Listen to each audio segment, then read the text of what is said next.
Good enough to start for me.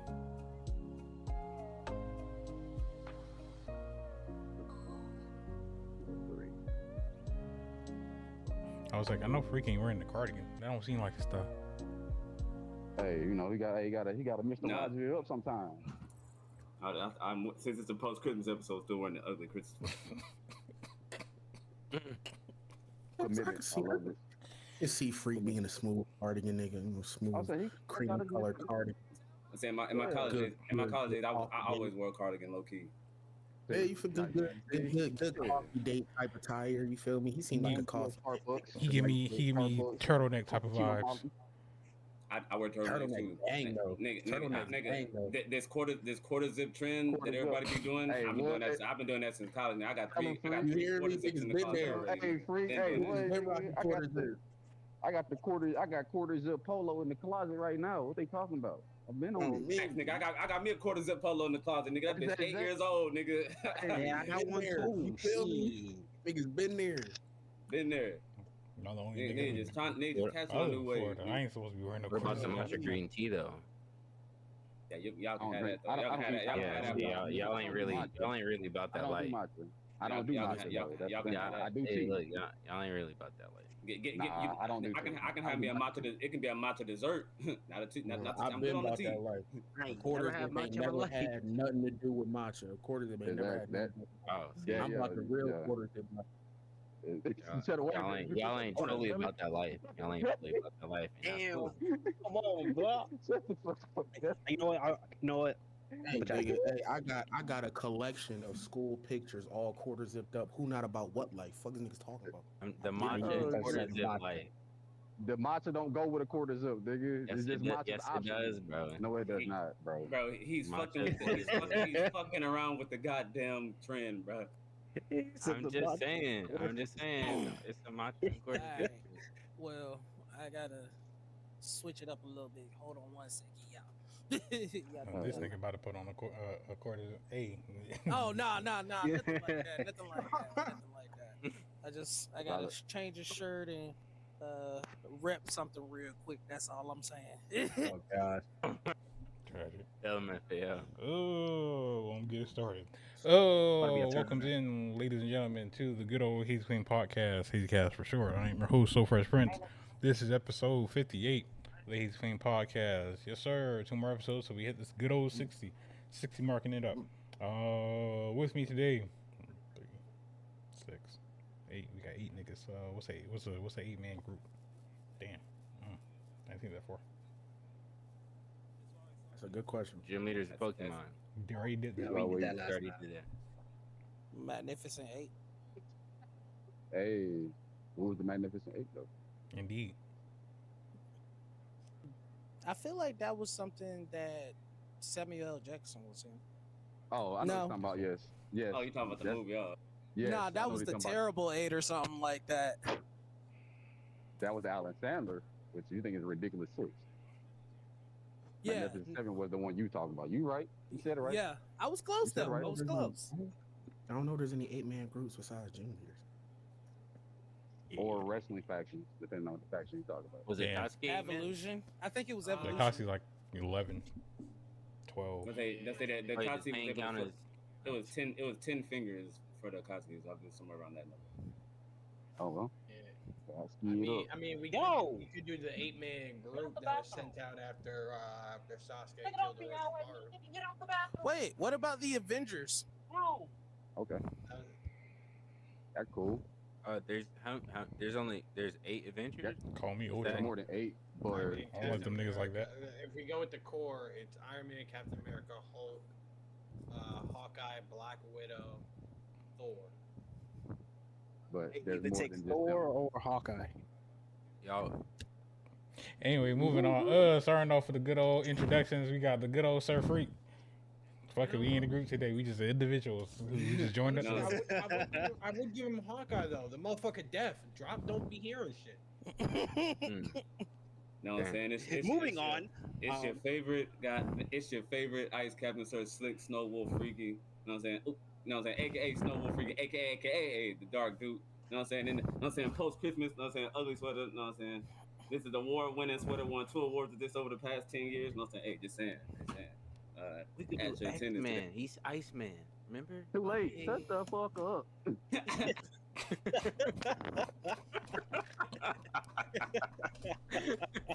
Hey, here, I'll fuck with you. Damn, the man's talking. You really my no fucking manners. God damn it. No manners. Hey.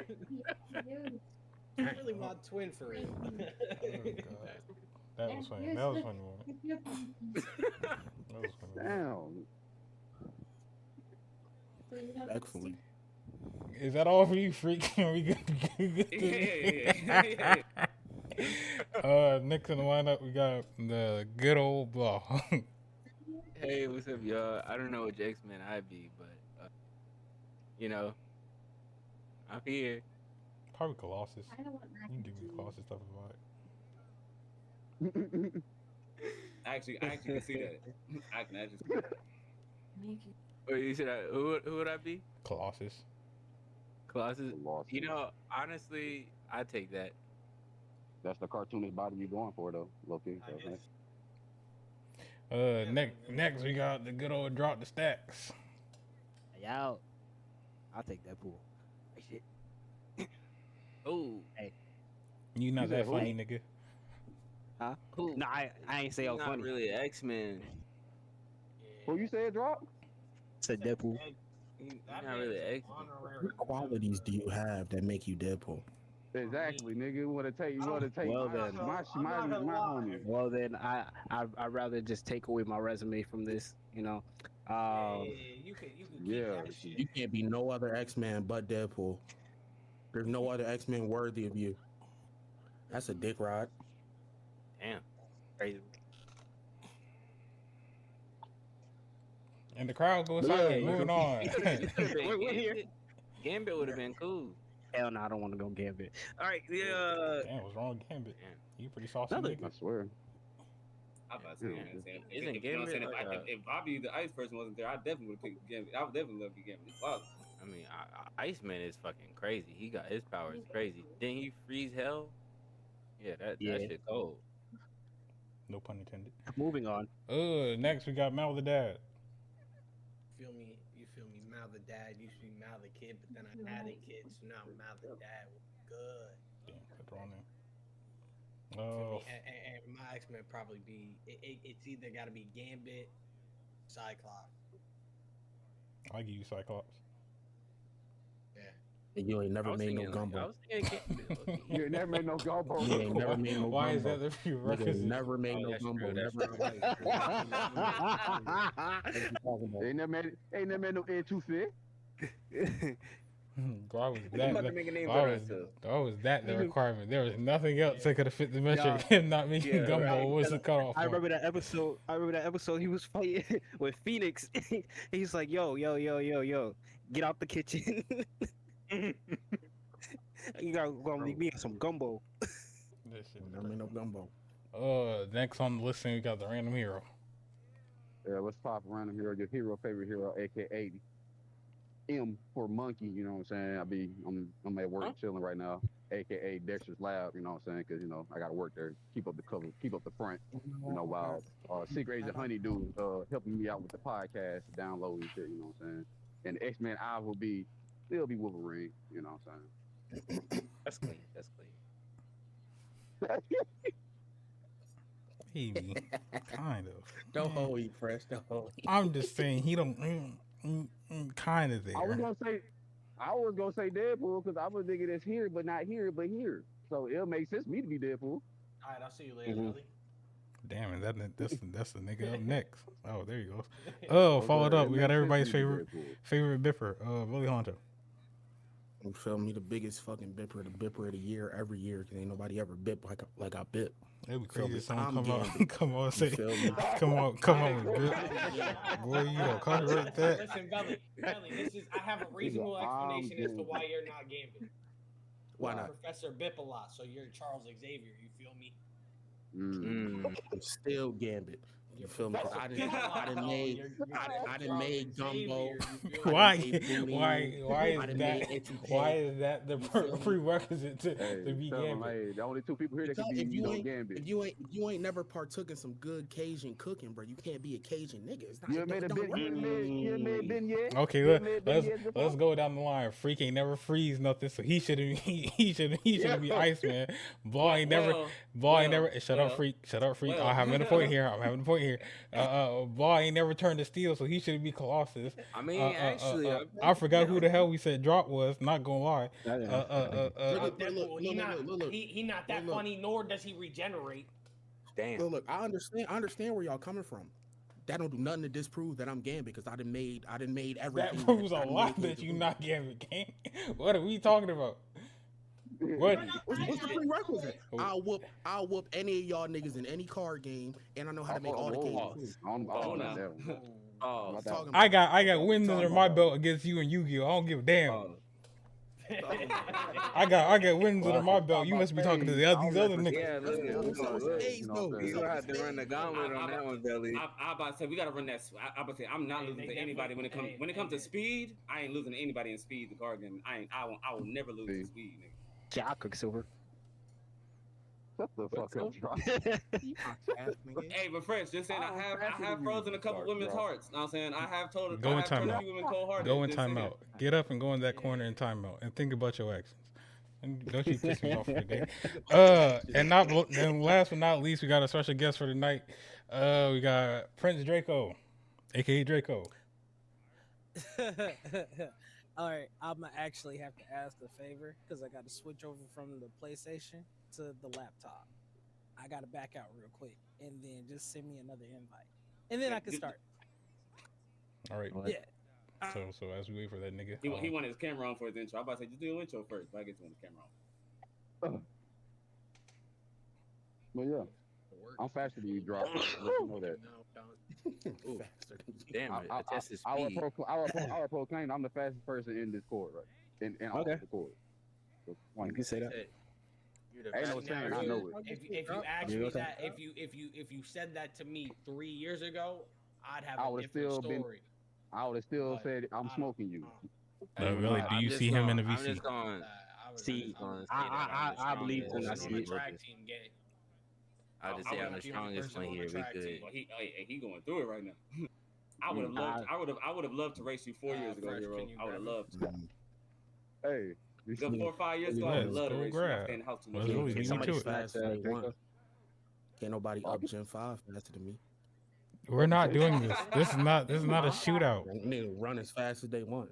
Everybody up Gen 5 like me. Hey, Fresh Draco. I thought Village was gonna get to it before I did. I gotta do this bitch off my. I'm about to say I gotta do this bitch off my phone. Shit weird. There you go.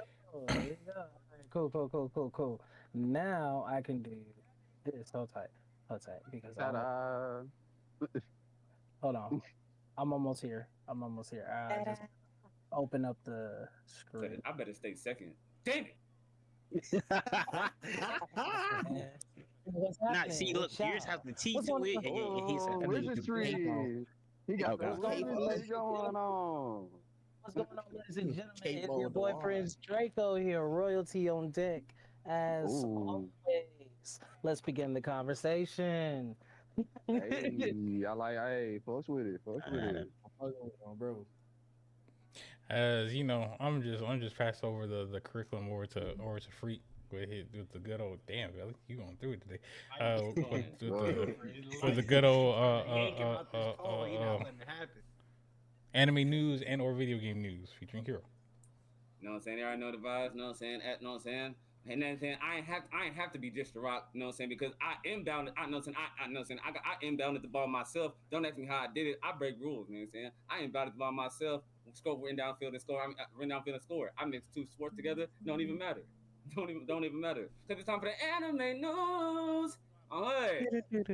As that Superman punched a nigga. What the hell's going on here? With a lot. Let's see. For starters, I'm saying let's go ahead and start popping some shit out right quick.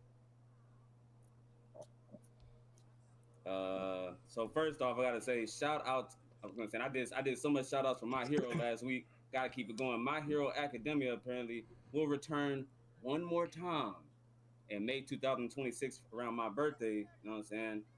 As the anime adaptation of chapter 431 of My Hero, like the, you know what I'm saying, like the true epilogue, showing a little bit more of what happened as pro heroes. You know what I'm saying? Hey, extremely excited about that. You know what I'm saying? I will be nice and fried and in attendance. Oh, that was that. That was a chapter that he done dropped because niggas was pissing him off about fucking relationships and shit. I believe it. I believe it. Sakamoto Days anime season 2 has officially been announced. Hey. You know what I'm saying? JoJo's Part 7 airs on March 19th. Oh, it's 180. It's an odd number, not the even mouth. It's an odd number. Should be good. I can fuck with an odd number part. You'll know some even numbers. Zoro's voice actor joins JJK. Factual. You know Nice. Mashal season 3 has been announced for 2027. A little bit of a ways out, but you know what I'm saying, still live for it because that's boy, it's fighting to be in my favorite anime list. It's fighting. I think the Zoro voice actor is supposed to be Hikari. Indeed. Mash Undead beat your favorite anime character or something. That's all I'm saying. Hey, talk to him. He will be majority of damn near all of them favorite anime characters. A lot of y'all gimmicks. Hey, he ain't beating just pure muscle. Bro, maybe all right. You know what I'm saying?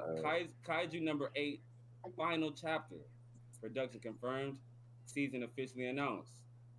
You know what I'm saying? The final season is in production, along with an original short anime titled Narumi's Wicked Work. You know what I'm saying? We love OVAs. Animate the side story, bro. Animate the Hoshina side story, bro. Let's see. While he looks for that, we're gonna start the gaming news off on a sad note because if you've been on Twitter, Instagram, Switch, TikTok, Vince Campanella, he's co-founder of Black Ops, who created Black Ops and Battlefield 6, and also Medal of Honor, many other shooter games of the era that we played. He has passed away due to a tragic car accident. So, you know what I'm saying? The man that, probably has a hand in probably every single one of our video game experiences. He passed away this week. You know what I'm saying? That's a tough loss. Yeah. Because he was the recent developer on Battlefield 6. He helped make Battlefield 6. So, you know what I'm saying? That's, give our condolences to families with that. Also, on the more so, I would say upside of things, Sony is buying majority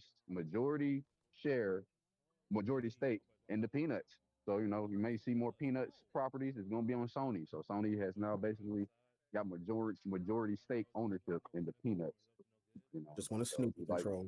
Snoopy controller. I'll be cool.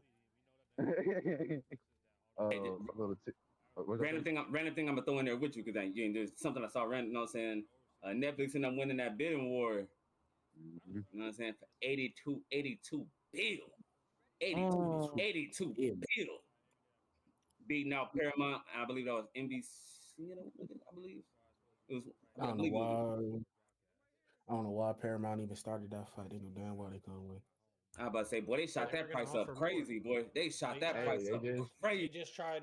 They just tried doing a hostile takeover. They were gonna buy out all the partners. Yeah, and it kind of backfired on them. They were gonna pay $102 billion to pay him out. Yep, but they said now we're gonna take that Netflix deal. Also, I like to say little fun fact. If you, I say that for the end. But the PS6, I'm putting my hands in the air for this when I say PS6 handheld will reportedly launch in 2027. And will run PS5 gaming. So, I know next year coming up is going to be 2026, but after that year, the PS6 is going to be a handheld, not the actual, console. So, heard it here first. We'll get a future call back about it, but be on the lookout for the PS, not a Vista, not a PSP, but something new from PlayStation that's handheld. I ain't gonna lie, I'm actually not a Portal. Super down. I'm actually low key down as fuck for that, low key. Like, I'm actually down for that. I would be interested in how that would play out. I skipped the whole PS5, so the PS6 handheld, I would not mind low key. I don't know how they're gonna do that fully, but I'm low key down. It's doable because of what the Switch is capable of. Definitely but so. It would just probably cost a pretty penny to create. Probably about as much as a Slim. You would probably, in order to put that much hardware into it, you would probably be paying about $400 to $500. It's just handheld. Is that all you? My last two. Also, my last two things is the new Witcher 3 DLC could arrive in 2026. All my Witcher fans out there that plays Witcher, I don't. So if you do, you got new DLC coming out next year. Yep, 2026. And it's crazy because I've barely even put. I'll say last. My bad. Free. I had one more other thing, but before I say my last thing, whoever like me, I'm kind of upset about this, but 007 has been delayed until May 2026 instead of coming out at March 2026. So got like a little month delay on that. And finally, everybody's excited about the GTA 6 that's in Miami, but what people don't know, I don't know if they've seen it yet, but GTA 6 almost was close to being GTA in Tokyo, but they just pulled out at the last second of not doing it. So just while you driving the streets of Miami, watch people twerk. Fast and Furious. Yo, hey, Z-Freak, hey, Fresh already know. We could have been Tokyo drifting, but you're in Miami with the drugs. I'm fucking with the Zoes. I'm fucking with the Zoes. I want to Tokyo drift. You didn't believe in Jesus. Why you got Jesus, Pete? And also, you're gonna have to upload your ID to GTA 6 whenever you buy it. So just not go to flat buy it and play it. I gotta do what? You gotta upload your identification so they know that you're of age to play GTA 6. Yep. Oh, there we go. Not getting that game. For how often Sony be getting hacked and shit, I ain't taking no chances. Hey, guess what? I'm watching y'all niggas play it. I'll live vicariously through y'all. Hood, I'll live through y'all. I ain't buy GTA 5. I damn sure ain't playing 6 if I gotta upload my ID. Everybody already know who I am anyway. No, I mean not say everybody know who I am, but niggas like my shit is not hidden. Information ain't hidden. I ain't uploading it for the world. It's not for the world. No, thank you. Hey, but I'm saying it's already in the world. That's the sad part. Shout out to Jump Fisty. You know what I'm saying? That's where a lot of this anime news has been coming from, and we still gonna keep the anime news going. Bleach anime, Thousand Year Blood War returns in July 2026. You know what I'm saying? Keeping it going. Oda had a super long message, but in that message, Oda says the new One Piece movie will be interesting and asks us to wait patiently. The One Piece movie, I've been told I'm not allowed to talk about it yet, and honestly, I can't say it's progressing smoothly either. But maybe saying this will start having something definitely I think a lot of you will be very interested in. So please wait patiently, very patiently. So that seems like it's gonna take a little bit longer to get here, but when it get here, it should be something quite interesting. You know what I'm saying? I hope that means what I think it means. Oh God, I hope that means what I think that means for what they're gonna animate. We're gonna keep going. A Haikyuu movie and anime will both premiere in 2027. You know what I'm saying? Oh, damn. Haikyuu anime movie versus The Little Giant and anime The Place Where Monsters Go will both be premiering in 2027. Let's see. Oh, damn it! I forgot about this. It's officially the last week and the last episode that One Piece will be a weekly airing anime. Boy, did that hurt my soul. I've been watching that weekly since 2013. Boy, ooh, that's gonna hurt my soul. Boy, that's gonna hurt. But we keep it pushing because we keep pushing. We don't care about that. Undead Unluck anime season 2 officially announced, and the new 4 Naruto episodes that was talked about 3 to 4 years ago, that was talked about again a year and a half ago, as apparently finally stated to be coming out in late 2026 after the last pushback. Are you talking about for Boruto? No. The remake, Oh, Naruto remake. The four there's supposed to be four anime remake four OG Naruto remake episodes that were supposed to come out for the anniversary years ago, but still it's been pushed back multiple times. Oh, freak! I'm surprised you ain't said this. I sent this to you, freak. Next year, 2026, you're gonna get a a classroom assassination movie in March. Assassination Classroom, but proceed. Yeah, you must appreciate that, friend. Appreciate that. Yeah, appreciate that. I low key feel like I said that a week or two ago, but if I didn't, hey, I, appreciate it. And know one you. more Hey, thing, that's it. we got to throw out. Shout out 3 times, shout out 4 times, and 5 times. After stopping its anime in 2021, 5 years later, we are finally getting Black Clover Part 2.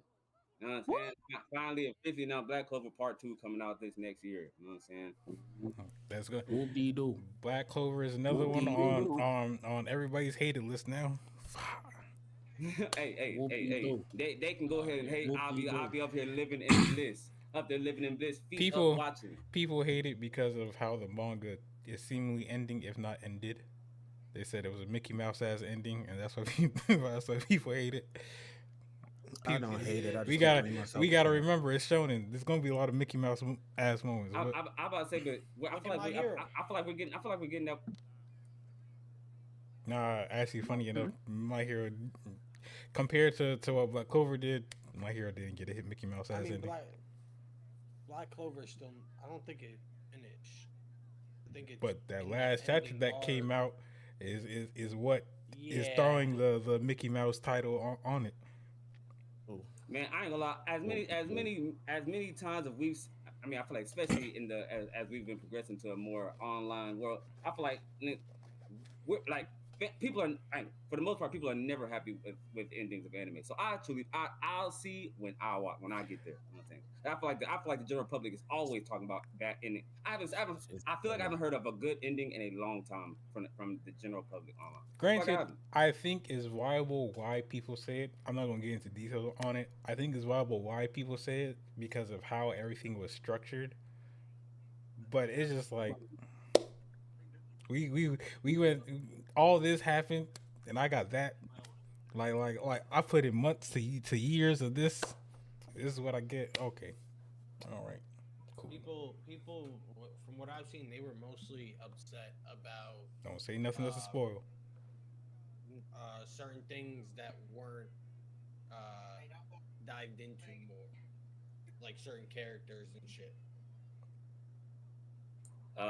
Lastly, I would say, you know what I'm saying? Just because Fresh brought it up today, I gotta bring it up today. I gotta bring it up on after watching the Rize arc movie. Oh. Fujimoto regrets separating certain characters. Said after watching this, he questioned why the author had certain people prevent certain people from meeting. And it's like, he said, "What you mean? What you mean? So you had an epiphany. You had an out of body experience. So you just separated yourself." And watched the movie and watched it as a fan. It was like, oh man, I shouldn't have did that. He said in the movie theater. He's like, he didn't go, I shouldn't have done that. He said, as the story progresses, it makes sense. It would have if Rize would have stayed alive and they would have dated, the shit would have ruined the whole first part of Chainsaw Man. He said that he was like, damn, that's crazy. Whoever made this, he a he's real asshole. Why he make my nigga fall in love? But even if they didn't date, I feel like still should have saw each other then. Like they should have seen each other. Don't know. They still should have saw each other one time. But sorry, but I digress. It'll be people will understand more as the anime progresses. Fujimoto is a hilarious nigga. I ain't gonna lie. Actually, I got damn. I really wouldn't want to end it on a end note like this. But I guess I should have saw this earlier. You know what I'm saying? We got to give a RIP to a English dub voice acting. Hey, been going crazy. Very important. Julie Erickson, the voice of Recovery Girl from My Hero. Damn. Kokoro and Suru from One Piece. Damn. I forgot her. I forgot the old woman's name. I forgot the old woman's name. I did forget her name. It's gonna piss me off. And they were in, and she voiced one of the elder people in. I believe that's. I believe it was Fairy Tale. Passed away as of recently. R.I.P. Somebody who voiced a lot. Even though I didn't watch a lot of those in dub, I did watch a little bit of One Piece and most of My Hero in dub and Splendid. So RIP to somebody who was out there doing that craft well. Also, quick RIP to Imani Smith. She was the voice actor for Nala in The Lion King. She tragically passed away recently. Allegedly, it was a domestic dispute that went terribly wrong. So, condolences go out to her family and all the fans of the original Lion King movie. You feel me? Indeed. I'm good right there. You good, Hero? Oh yeah, we good. We transition. We hitting that transition break real quick. You know what I'm saying? As the screen, you know what I'm saying, does that anime transition back to fresh. Full Metal Alchemist. Period. Full Metal Alchemist.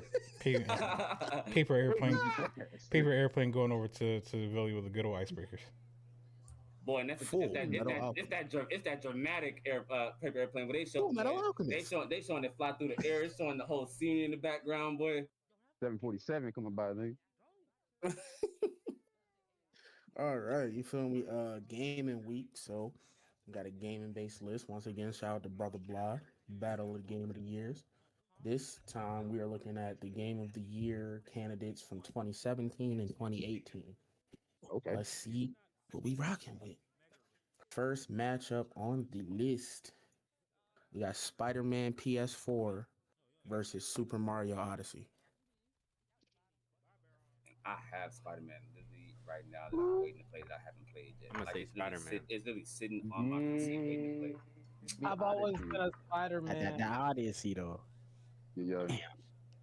I've been a Spider-Man guy all my life, so he'll always take precedent over Mario. It's just, yep. Yeah, I'm picking Spider-Man.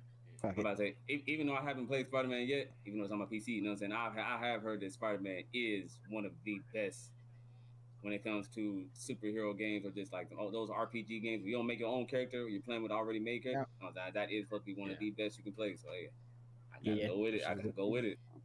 Hey, what that's 3-1? One more to 4-0. I said Odyssey. I didn't know it was 4-0.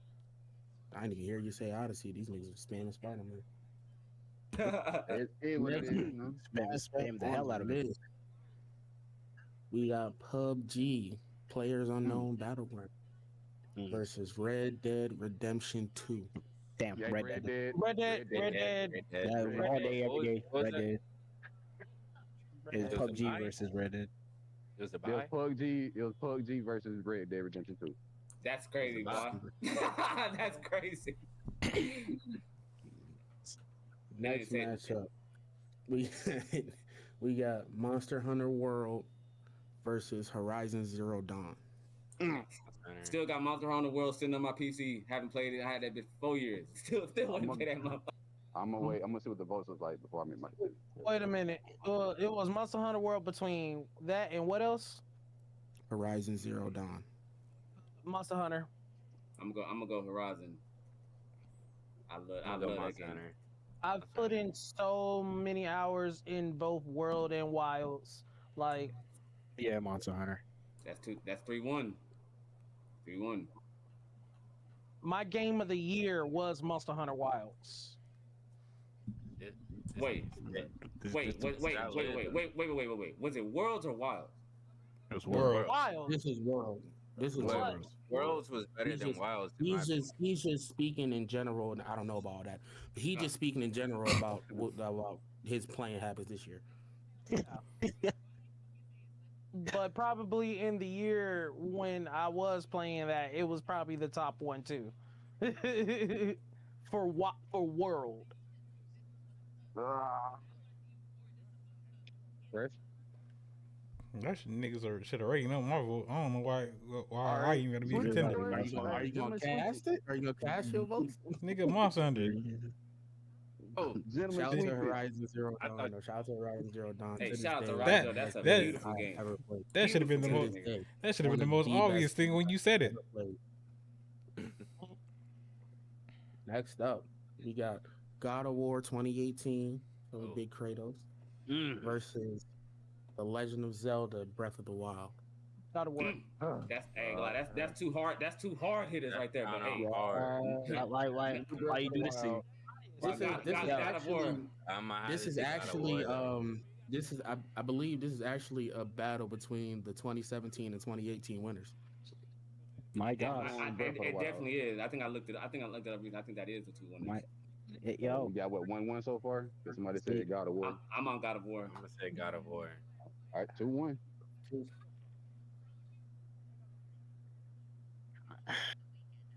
damn you, randomizer. Legend of Zelda. 2-2. Gotta work. 2-2. 3-2. 3-2. Mal not here, so. Oh. I feel like if you can't choose between the two, you got to determine which one you put more hours in. That determines which one you prefer.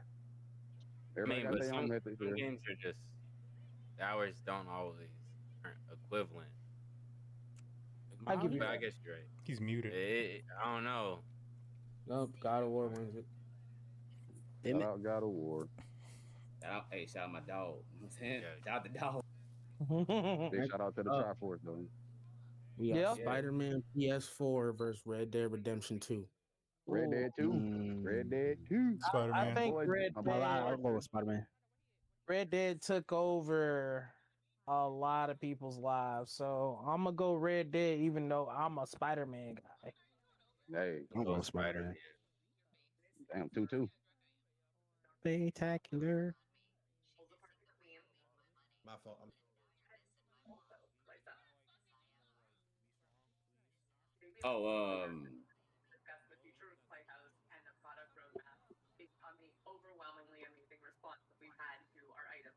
Damn, I haven't played either one. Both of those are just sitting on my PC waiting to be played. So I'd rather y'all get y'all votes in. See if I think we all need did, except for I think Fresh and Mouth only two. Fresh most definitely said something. I didn't hear it, my bad. That's his Spider-Man. Oh, that's 3-2. So Spider-Man versus what? Red Dead 2. Which Spider-Man are we talking about? PS4. PS4. Yeah. Spider-Man. Give me Spider-Man. Oh, god damn it. Yeah. That is Spider-Man takes it. Peter Parker takes it. We got Monster Hunter World versus God of War 2018. God of War. God of War. I'm gonna stay on my Monster Hunter, bro. I just got to. Hey, it's 3-2 right now. Then God of War. 4-2. I gotta. I'm not mad at y'all. Yeah. But I thought I was about to have to flip a coin because I wasn't gonna be able Whoa. to. We got Spider-Man PS4 versus God of War 2018. Arguably the two best games of the PS4 era. Spider-Man. Gotta go God of War again. Hey, Spider-Man, man. God of War. Spider-Man. Dude. Hold on, that sounds pretty even right there. Yep. The Fresh one. Spider-Man don't when you cry.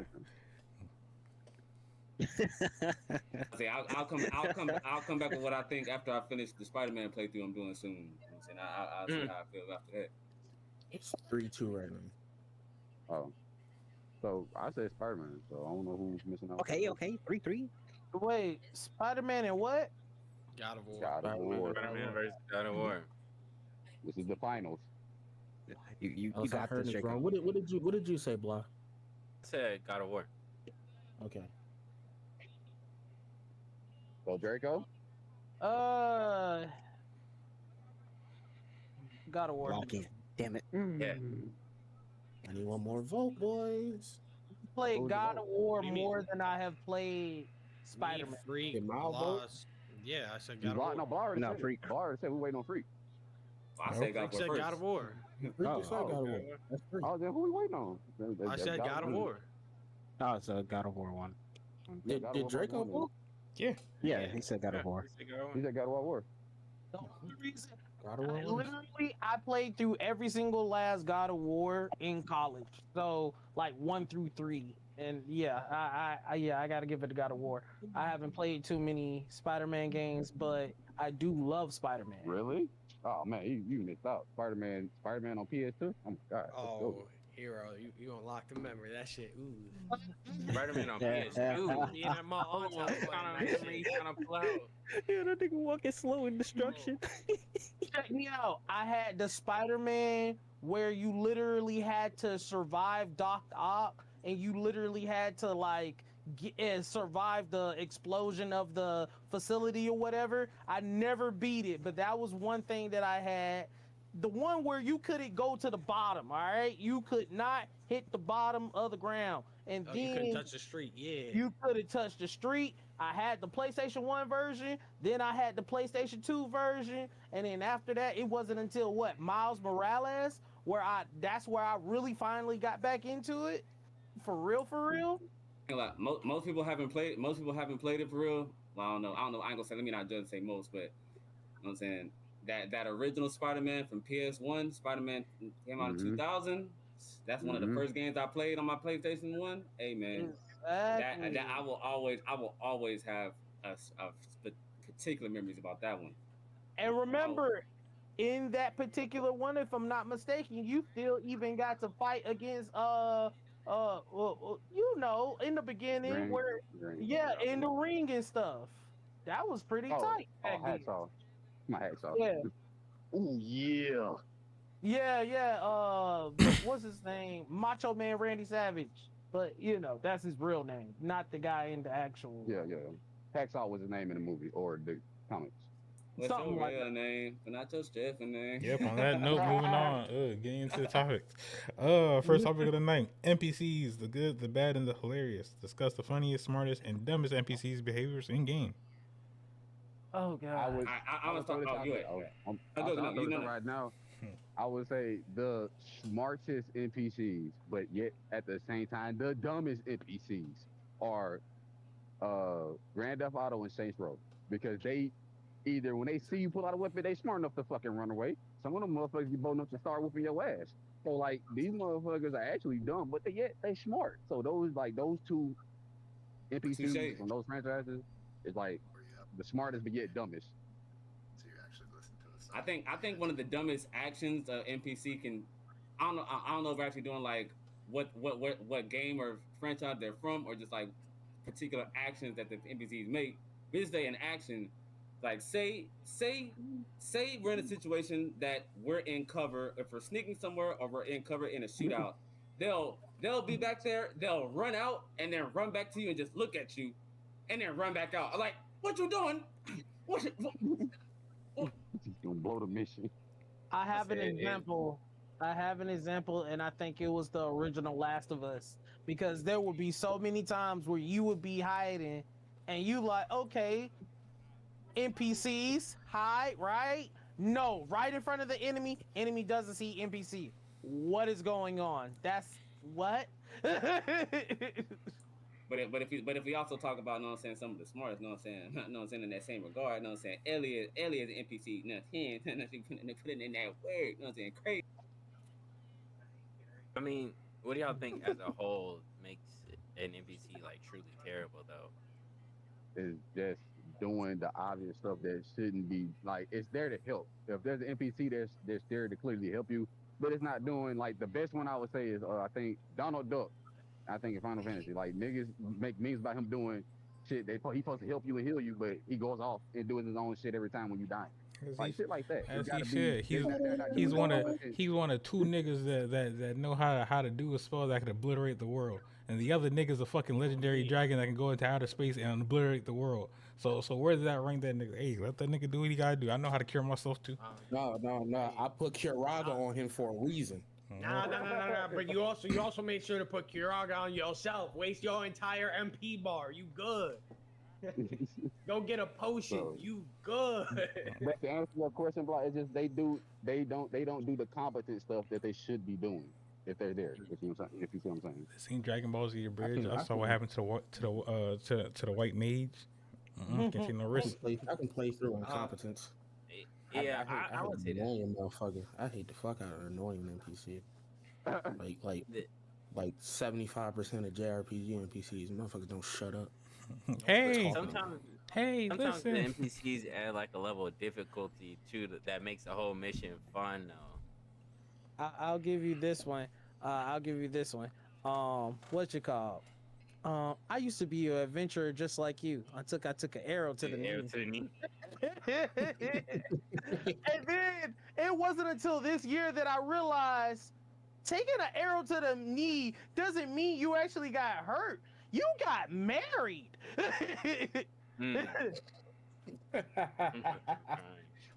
That's literally what that was. I was like, oh, no wonder you still a god. So one I would say, oh my bad, go ahead, on to my bad. Shout out my nigga Pronto from Final Fantasy 15. That nigga was my guy. Love that nigga. Terrible in the fucking fight. That nigga don't know how to shoot.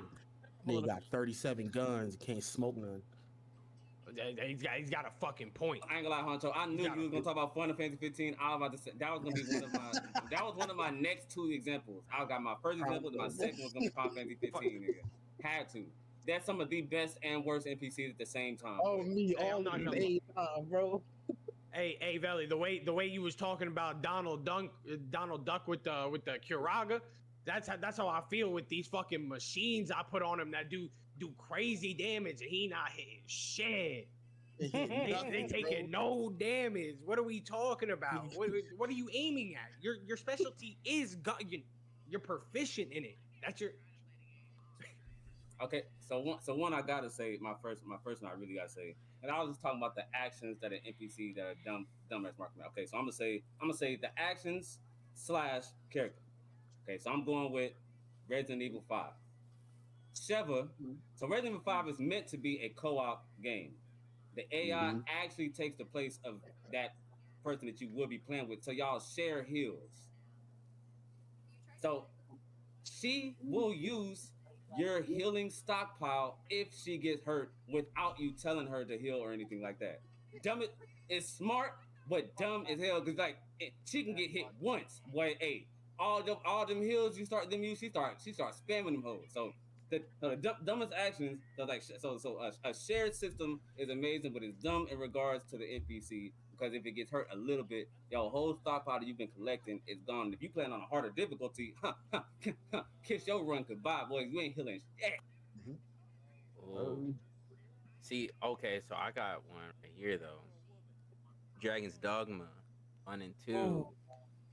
That pawn system, as far as the NPCs and how deep that whole ecosystem works, where you can train the pawn to be leaning this way or leaning the other way and have a certain personality and one that's going to prioritize healing you over surviving, over this and that, and then how they can point shit out in the environment.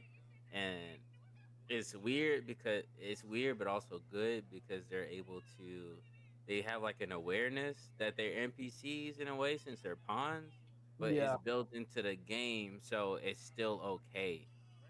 Yeah, I get what you're saying. You want a terrible dumb NPC experience, and you want to give yourself a little bit more of a challenge in the game. Play any turn-based JRPG on the highest difficulty and let the NPCs make their own decisions. Oh my God, I'm gonna give 3 different games right now that literally explain that, and one of them is not actually Alien. And shout out to Alien Isolation. Like, make the AI stronger over time. Learn from your things. Yeah, that's why I stopped playing. but besides that, we got to give a big shout out to XComs 2. We got to give a shout out to Phoenix Point. You know, those two games right there are literally the embodiment of, hey, as the game progresses, things become harder. You have to make the right decisions or you're gonna lose. That is true. That's a W pick right there. Hey, Blah, just to expand a little bit on what you, because Dragon's Dogma is one of the few games that I have over 100 hours in. Like that's one of my, especially that first one. That is a masterpiece of a game when it came out, in my opinion. But I truly feel that is one of these. Those are the arguably. I don't want to say number one. They're arguably top two smartest NPCs AI there is in gaming. I think Yeah. even to this day, I truly believe they're the smartest. And not only do they point out hidden items and secrets for you, but they can even teach each other stuff. Like yo NPCs can teach each other stuff. That's Yeah, Yeah. bro, and crazy. they also It's got. crazy. I don't know if you played Dragon's Dogma 2, but the whole Not yet. I Dragon got it though. Plague. There's like I think there's like this thing called the Dragon Plague, which makes the whole NPC culture different, right? So like if your pawn can learn stuff like Freak was talking about, but it can also get like sick in a way by having you allow it to visit other worlds. So you can actually end up coming back with like your pawn being corrupted, but you still have to send it out there so it can grow and learn and bring you back more information and help with quests and stuff. Bro. And not only that, but yo NPCs, yo NPC in freaking Dragon's Dogma can even while we're fighting learn the weakness by themselves of an enemy and tell you what that weakness is. And That's then start using crazy. it. That's crazy, bro. Like I said, it has to be top two best NPCs I mean, in all of gaming. It has to. Oh definitely yeah. made me realize that I ain't played a lot of games with smart NPCs. I'll say that it's showing that I play a lot of games with normal NPCs. Because my next one, I'll say the game I was gonna say that gives you the most relatable like person interactions with NPCs is actually Red Dead 2. Because like nigga, you bump into somebody like what the fuck you doing? You either escalate the conversation, escalate it or de-escalate it, depending on how your moral count is, maybe, and stuff like that. So like, and with the animals too, because a lot of people don't talk about animals NPCs, but Red Dead does a good job with animal NPCs. Oh, so two games I just thought about. Number one, we gotta give a shout out because I've been wanting to play this game. I just haven't got it or whatever eventually. Kingdom Come Deliverance 2. Because apparently I done seen videos of people just getting away with hook, line, and sneaker just because of just talking the right talk. But yeah, the interactive of that game with the AIs and stuff, plus Where Winds Meet, that's got a whole lot of AI system into it. If you check it out, like you can literally convince an AI like you had a baby with them and now you got to play child support. It got deep with that, okay? That's I don't But need to find out the yeah, ethics in that one. but the one last shout out to Dragon Age Velgar, and last but not least, the NPCs in Helldivers 2. Oh my god. This is on the not are you smarter than a fifth grader standpoint. This is more so like, are you smarter than, I don't know, a bug? Hmm. Because they're literally fighting bugs and they still run into it. And you just be like, citizens, why? But do you feel like that kind of adds to the whole trope of Helldivers? Oh, yeah, most definitely democracy all the way. I'm gonna throw in there just because I know I'm the sports guy around here. I think it's 2K7,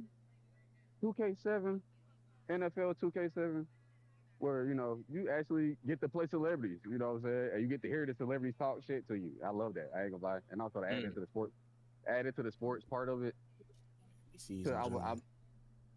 I would say I'm trying to think what year, but like '03 from '03 to '04 college football, where you can see in the crowd, you see the student section going crazy. They had to wear to where you can make custom signs to say anything when your team score, do a big play and shit. They show the student section and the sign that you made will be like you know what I'm saying, they show up because I made a sign one time. You know what I'm saying? Come to room 304.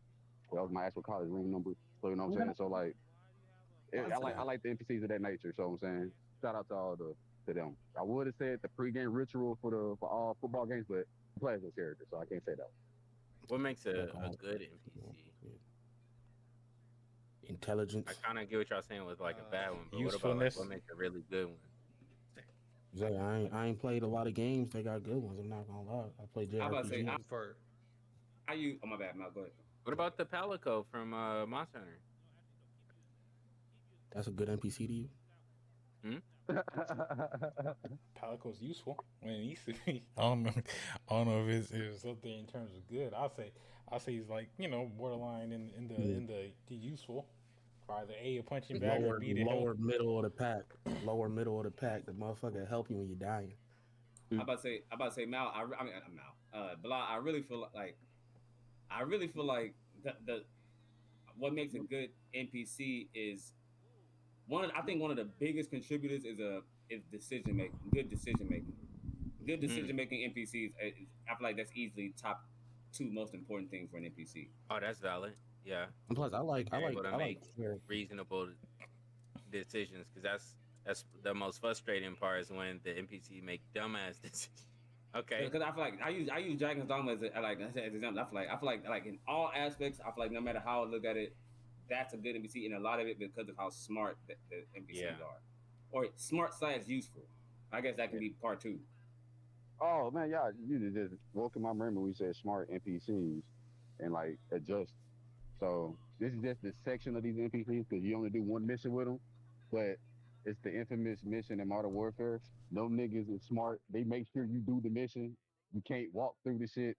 You got to make sure you mow down people with them. If not, they will kill you. If you don't kill enough, they still will kill you. That's a good point. That's actually a good point. That's a different version of smart. Yeah, because in that mission, if like we talked about before, like if you don't kill enough, they will kill you. If you don't kill at all, they will kill you. Like you have to be convincing with these guys in this mission. That's actually good. That's a good call out. Facts. That's a good one. That's a different way of being a smart NPC. I like that. Yeah, I think I agree with that. The deadliness of the NPCs is also important. Like Elden Ring, for example, bro. It's some certain NPCs in Elden Ring you just don't fuck with. Like the knights, the Carian Knights in Caria Manor, Moongrum, Moonthrow, where you get hit with a parry and then immediately slain. Oh, yeah. You talking about that? Especially like the top, like right before you fought Ronaldo. You fight the boss, he's sitting there and he will cook you. Yeah. That might be one of the best NPCs there is in gaming. Boy, ain't no way he just knows how to parry almost every move you do and can one shot me afterwards. Boy, that's kind of crazy. That's kind of crazy. He ain't even a named person like that. Crazy as hell. He just fight on the way to the boss. I'm gonna give a shout out to Baldur's Gate 3 because absolutely, you gotta give a shout out to those NPCs because they had a lot of functioning things happening, and as you progress through the story and made decisions, you actually made a difference in what people were talking about, where people were going, what people were doing. I remember in this garden, if you never went into this garden, you would have never realized that there was an assassin in the bush trying to kill somebody. If you had the right person, you could have stopped the assassination of a guy that was confessing his love, and I think the girl didn't even want him. So yeah, that was a lot with that, but stuff like that. I know this is crazy, especially the people on the podcast won't be expecting to hear this, but I don't know if I would say that Baldur's Gate has NPCs that are that great at making decisions. It's like, especially, I mean, the writing for the character is really good, but I'm not sure if that's what like a good NPC, because their decision making sometimes, bro. Especially in combat, I be feeling like Belly does sometimes, where I be like, "Yo, please, just don't." Just let me, just don't. They be throwing fire onto the ground, dipping a weapon in the fire, and then like ending they turn. Like sometimes the NPCs in Baldur's Gate, they don't be cooking in combat. They really don't be cooking in combat. That is a shock to hear you say that. Not gonna lie. It is. When it comes to dialogue, though, you do have a point. So you can make a different person. You can actually impact the NPCs. That's one of the. I guess that would be one of the the best things that we haven't mentioned, and how you can impact the NPC from From a the bigger choices perspective. you've made and change them, like change their state. Exactly. Combat, they are not cooking in combat. To throw another thing out there, to talk about Last of Us again, because I've got like I say, one of the best games of all time. Their NPCs, I feel like, are a breed of they are came out in 2013. I feel like they are one of the best NPCs when it comes to certain things and some of the dumbest at the same. But I guess not really dumb because I guess okay. So like the NPCs that you're going against in Last of Us, a lot of the times, since it's a lot of times you're playing this in like a stealth manner, if you want to at least. Like the NPCs use cover, like they communicate with each other. They'll separate and go separate when they're searching for you. When they respond to noises, they voice like I'm going this way. Like they go like so like it's smart in that aspect, but it's also dumb how easily you can fool them. I feel like that's the dumb part of the NPC, but I feel like it's smart how they actually communicate and they'll tell each other to split up. I'm going this way, you go that way. Like I feel like it's very well done, but it's quite easy to get past. So I feel like that's both sides of the spectrum. But I still feel like it's the better side of it. I was about to Assassin's pose a Creed question. NPCs. I was just about to ask that question. We on the same wavelength, Draco. We on the same wavelength. I was just about to ask. What's up with Boy, them NPCs, they'll be acting wild. They'll literally see somebody get like just yaka off the street and be like, I think I saw something. You're like, you telling me you didn't see that? Oh, okay. All right, cool. And there'll be like 5 of them all right there, and you can continuously do it slowly but surely over time. And it's like, how are y'all even fitting in that small little thing? You know what? How y'all fitting in this haystack? Yeah, exactly. Hey, bottomless haystack. Bottomless haystack. But bottomless haystack, bottomless toilet, bottomless booth. Bottomless toilet. I guess so. Latrine. Bottomless. Bottomless. Yep, Bro. I'm moving on after that one. Yep, because I already see this. I already see the stupidity about to form before it hits me. Hey, You feel me? I second that. Let's go. All right. Next topic for tonight. Hey, shout out to everybody. The best character creation systems, rating games with deep customization, such as like Elden Ring, Black Desert, and Cyberpunk. Just to throw one, I ain't say throw one in there, but like, I feel like most MMORPGs have the best character creation system there is. Most MMORPGs, and specifically one that I played recently. I don't know if it was Throne and Liberty that had an amazing. It might have been Throne and Liberty that I played last year that had an amazing customization system, but it might have been. My mistake with most MMORPGs have an amazing customization system because the majority of that is bonding with your character or interacting with other people and differentiating between the thousands and thousands of people that's playing the game. So a heavy customization screen is very, very needed in those type of games. I would just say this one in particular because, like you said, you grow with your character, you do shit. I'm gonna say San Andreas because you work out, you modify CJ to an extent that you never did before in GTA or in a game like that before, or in a game like GTA before. So like, I see what you're saying, and I would like to say, San Andreas, make CJ either big as shit or fat as shit because in certain, I would say hidden missions with females. Some females like CJ fat, I'm like some females like CJ, a little slim or muscular. So you know what I'm saying. You get those things and unlock certain powers and uniforms. It's like that's a good, especially when like, especially for the time that San Andreas came out, like something Yep. like that. Something like that was.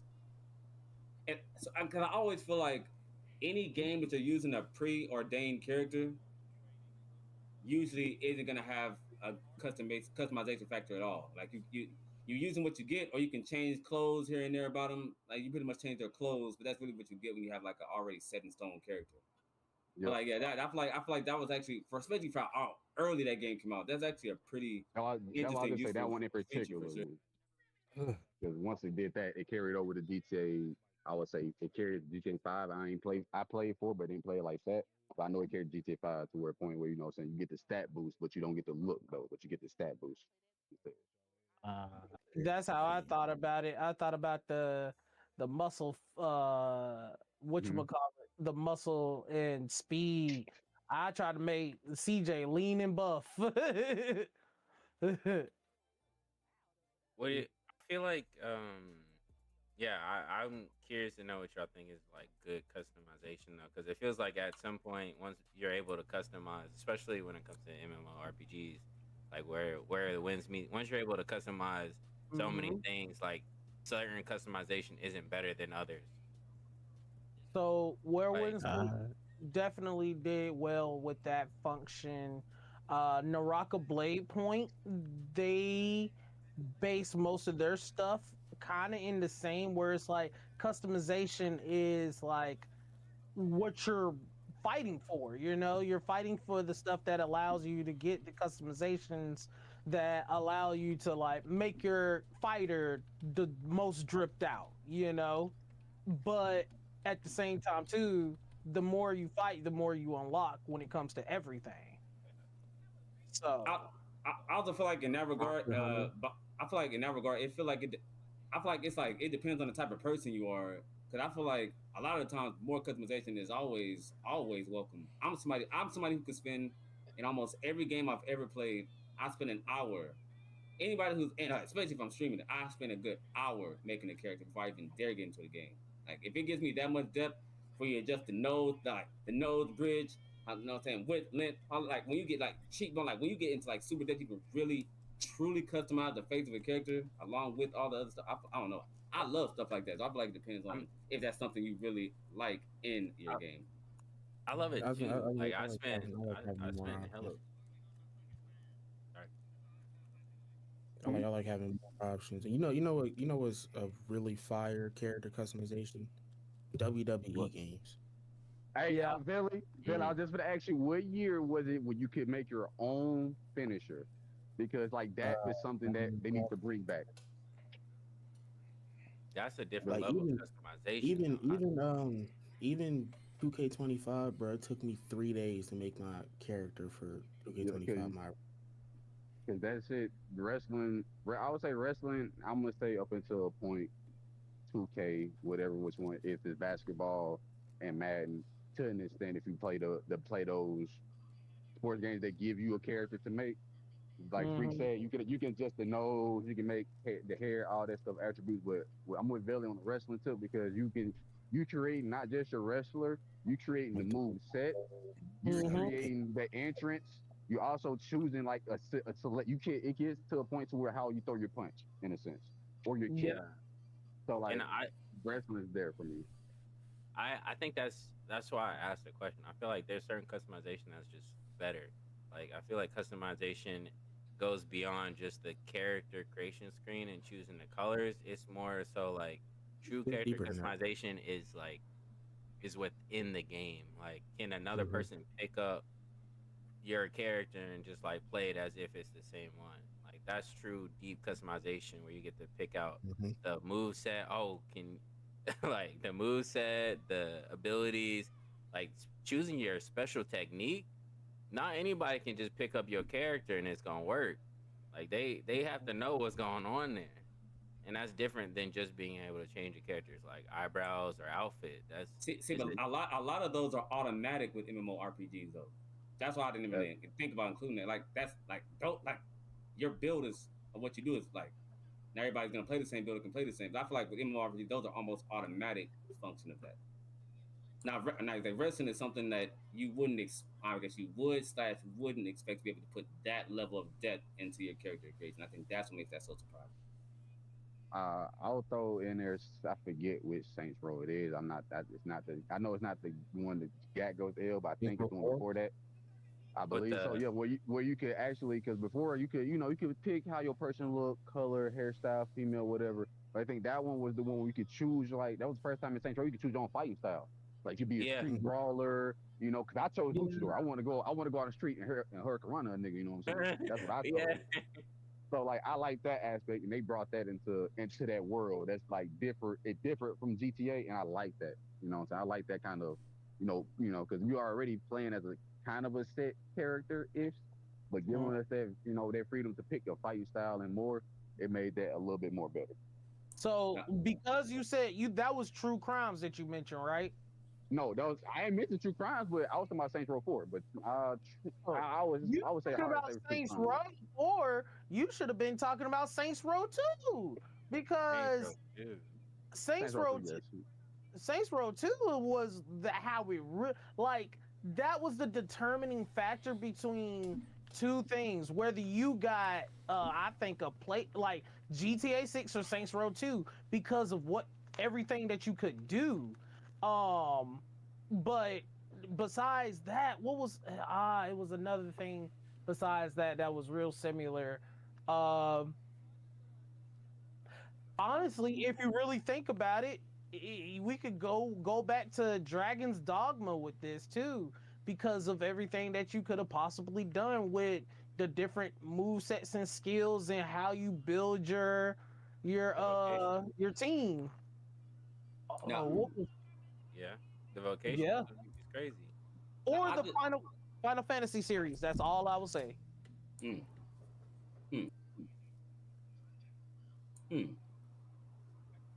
I'm not disagreeing with that. Saints Row 2 was also too. I was thinking one about the fighting styles in particular, because once you start hurricanrana niggas in the street, that's just different levels of Final Fantasy series. That's an underrated pool because of how deep you can go with customizing how the character plays.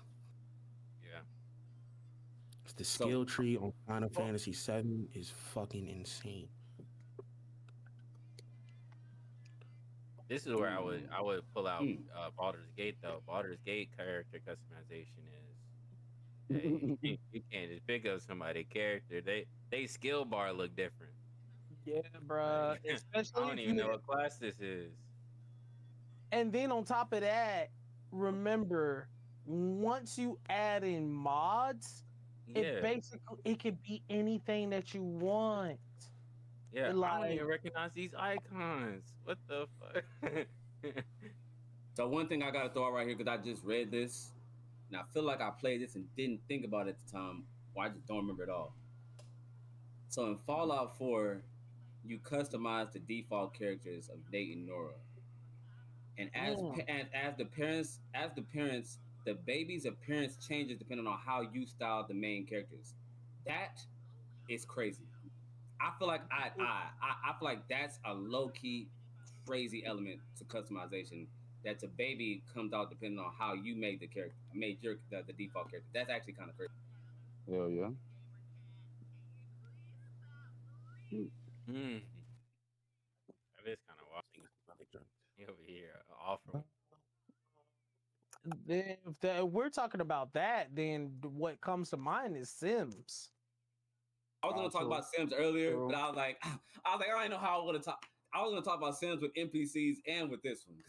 I'm like Sims fit in both categories. Okay? Yes, they can. They can. Because I got homies who just had Sims and they made their character cool whenever all they do 200. They got 2,000 plus hours in playing the piano. Look good, but $2,000 playing that goddamn piano. The Sims NPCs got lore to them. They be doing shit that I never would. That's one of those examples where you got wacky NPCs and they do something and it's good for the game. Yeah. But we not on customization, so I ain't gonna go too far in there. I just had to share that because that blew my mind. I was like, what? It changes the baby's appearance depending on how you make the default characters. And now that's like if you have like I was talking about. I typically don't like preordained characters because I was like I like my customization. So like I like to make myself and put myself in the game, especially for the immersiveness of the game. But I would say one game that does that kind of. I say the one game that does that kind of perfectly is Red Dead because of how Arthur either how he ages or what he goes through or what you do or what you eat. You know what I'm saying? You can eat a lot of shit that could make him healthy and actually grow his hair out. Or I'm not gonna spoil the game, but some other stuff that can once you start talking and shit, you take some shit. You're like, all right, cool, he's feeling better and whatnot. It's a you can see you visibly see what's going on with him. Maybe it's not you customize it, but it actually does affect and change the character. Okay, I get it. I can't really think of nothing because the freak already said MMORPGs. I can name a bunch, but they all MMORPGs. So I'm thinking. Which one of the MMORPGs stand out to you then? Fantasy Star Online 2. That is a good. That is good one. We all played together. That is good. Mm-hmm. That shit is fire. How do y'all feel about Warframe fitting into this? I haven't really played it that much. I think you got a lot of customization I'm sure options. the people that play it now. I'm a Destiny nigga. I'm a Destiny nigga. I'm a Destiny. Facts fresh now. Versus when it first came out, and I'll say probably like early 2020, you didn't really have that many customizations. Either a new different looking helmet, maybe a new different looking body type, maybe a couple of color palettes, and however that suit looked is however that suit looked. Now you can pretty much make them look like damn near anything. I think I can put Destiny up there for having good customization now, because that shit done got real deep to where you basically make a whole build around how you want to play it, with the way you can distribute the stats in your armor and shit. Mm-hmm. That's true. Yeah, they took some major strides over the last like 2 years in that regard. So I would give Destiny 2 some flowers on that. I would say all of the Madden and whoever used a playbook in 2K, making your own playbook. You can make your own playbook in Madden 2K. Yeah. Pick your own plays, pick your own defenses and stuff like that. That is very underrated in my eyes because certain playbooks don't got what you want in there. Mm-hmm. But exactly, you know what I'm saying? You spitting right now. Because that's in college. In college too, you can make your own college in college football. You know what I'm saying? Make your own stadium, same thing in Madden. Make your own team. So like, just like we saying, you can do a lot of stuff. Oh, I still got to do that. By the way, I gotta hop in college football 26 and make this Hazy Flame University. Oh yeah, but sports. I need to know what positions y'all niggas playing though. Manager. Hey, running back. You already know me. Running back, baby. Hey, gotta do this Hazy Flame University dynasty mode. Hey, just saying. I gotta be a tight end or I gotta be a linebacker, middle linebacker. What? Oh, hey, my boy. One of the two, or maybe both. Oh, hey. The dean. I'm definitely fresh the head coach. I'm definitely gonna get that cracking. I said linebacker. Let me be that captain of that defense, that middle linebacker spot. I'm gonna get the Hazy Flame University popping. Oh yeah, but most of the sporting games, you have to look for those type of, I would say, customizations, and if that's what you do. Because I know it's mainly Madden because a lot of people that play 2K don't run basketball plays. So and if you do, good on you. But most niggas ain't running basketball plays in 2K. I want to add on FIFA for any form of FIFA because especially when it goes into Ultimate Teams, bro, like it's all about that chemistry, baby. If you got that chemistry right, and then you got high tier players, yeah, you gonna be winning. I want to give a big shout out to EA Big, all of it from FIFA Soccer, NBA Street, NFL Street. Was always fun to do them. Yeah, customizations for them motherfuckers. So yeah, only one I did hate that we could never customize was Def Jam. We couldn't make our own motherfucking do. That's the only one I didn't like. Mm-hmm. Hey, but was there ever a customization that like was so good it made y'all feel like y'all was at home, like it was an extension Like it was some customization that y'all Not gonna really lie. can't play the game no other way now. Like it's that like that's how you play the game, but it's dramatically different than another person's. That's kind of like a Dragon's Dogma, Destiny I ain't gonna 2. lie. One that like the customization really drew me in heavily is Animal Crossing.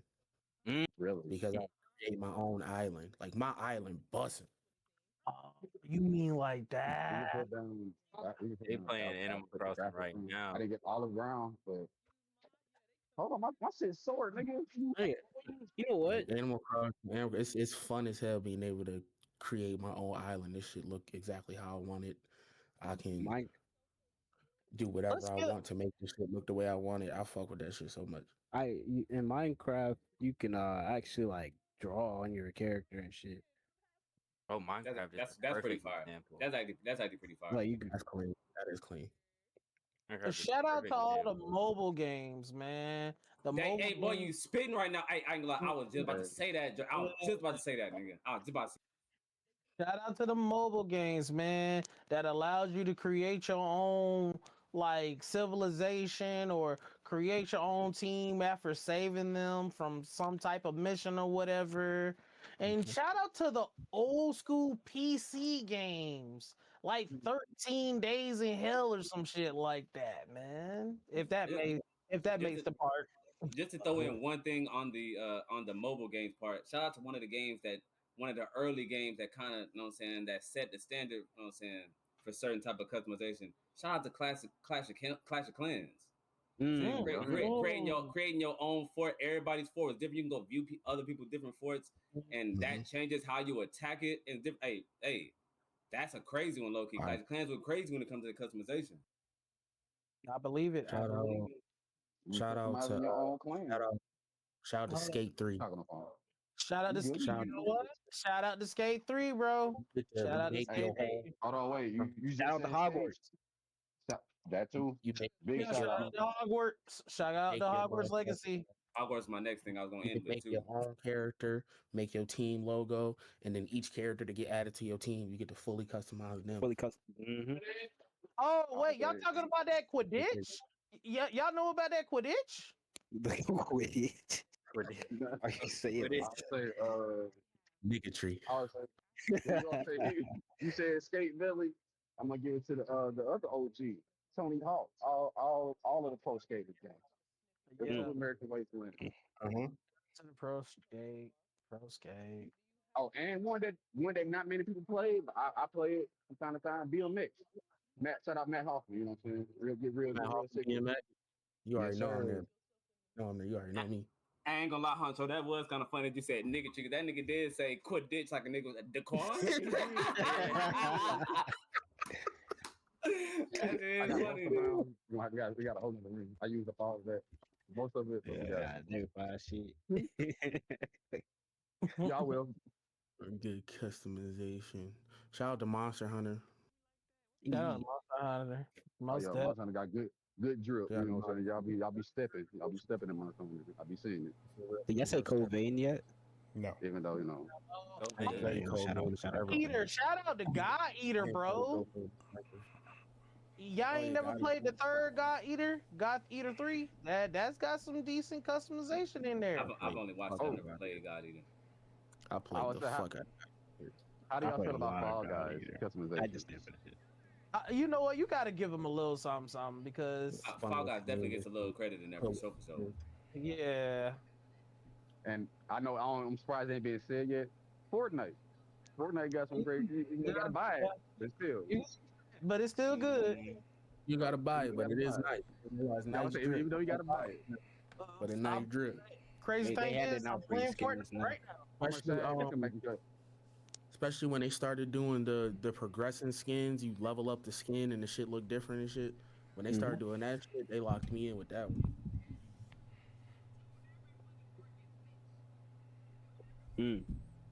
Anybody got any last takes on this one?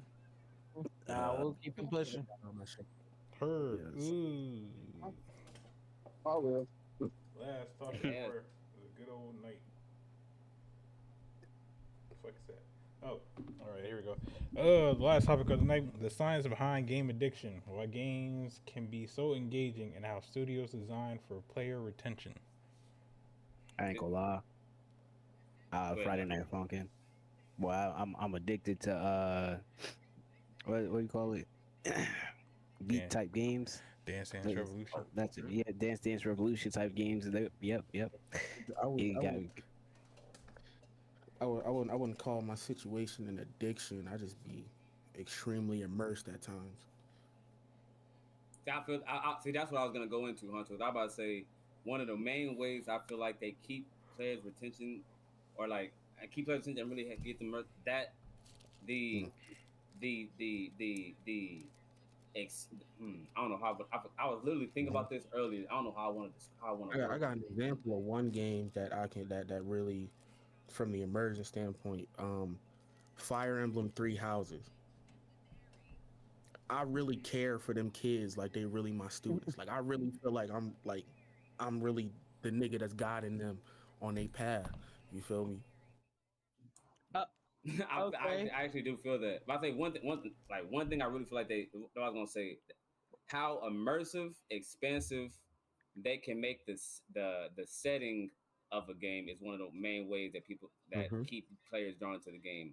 The environment / setting that they put you in, really, that if they can really draw you into the immersion of the world, is how really they can really get you locked into the game and keep the player retention, and sometimes even the replay value.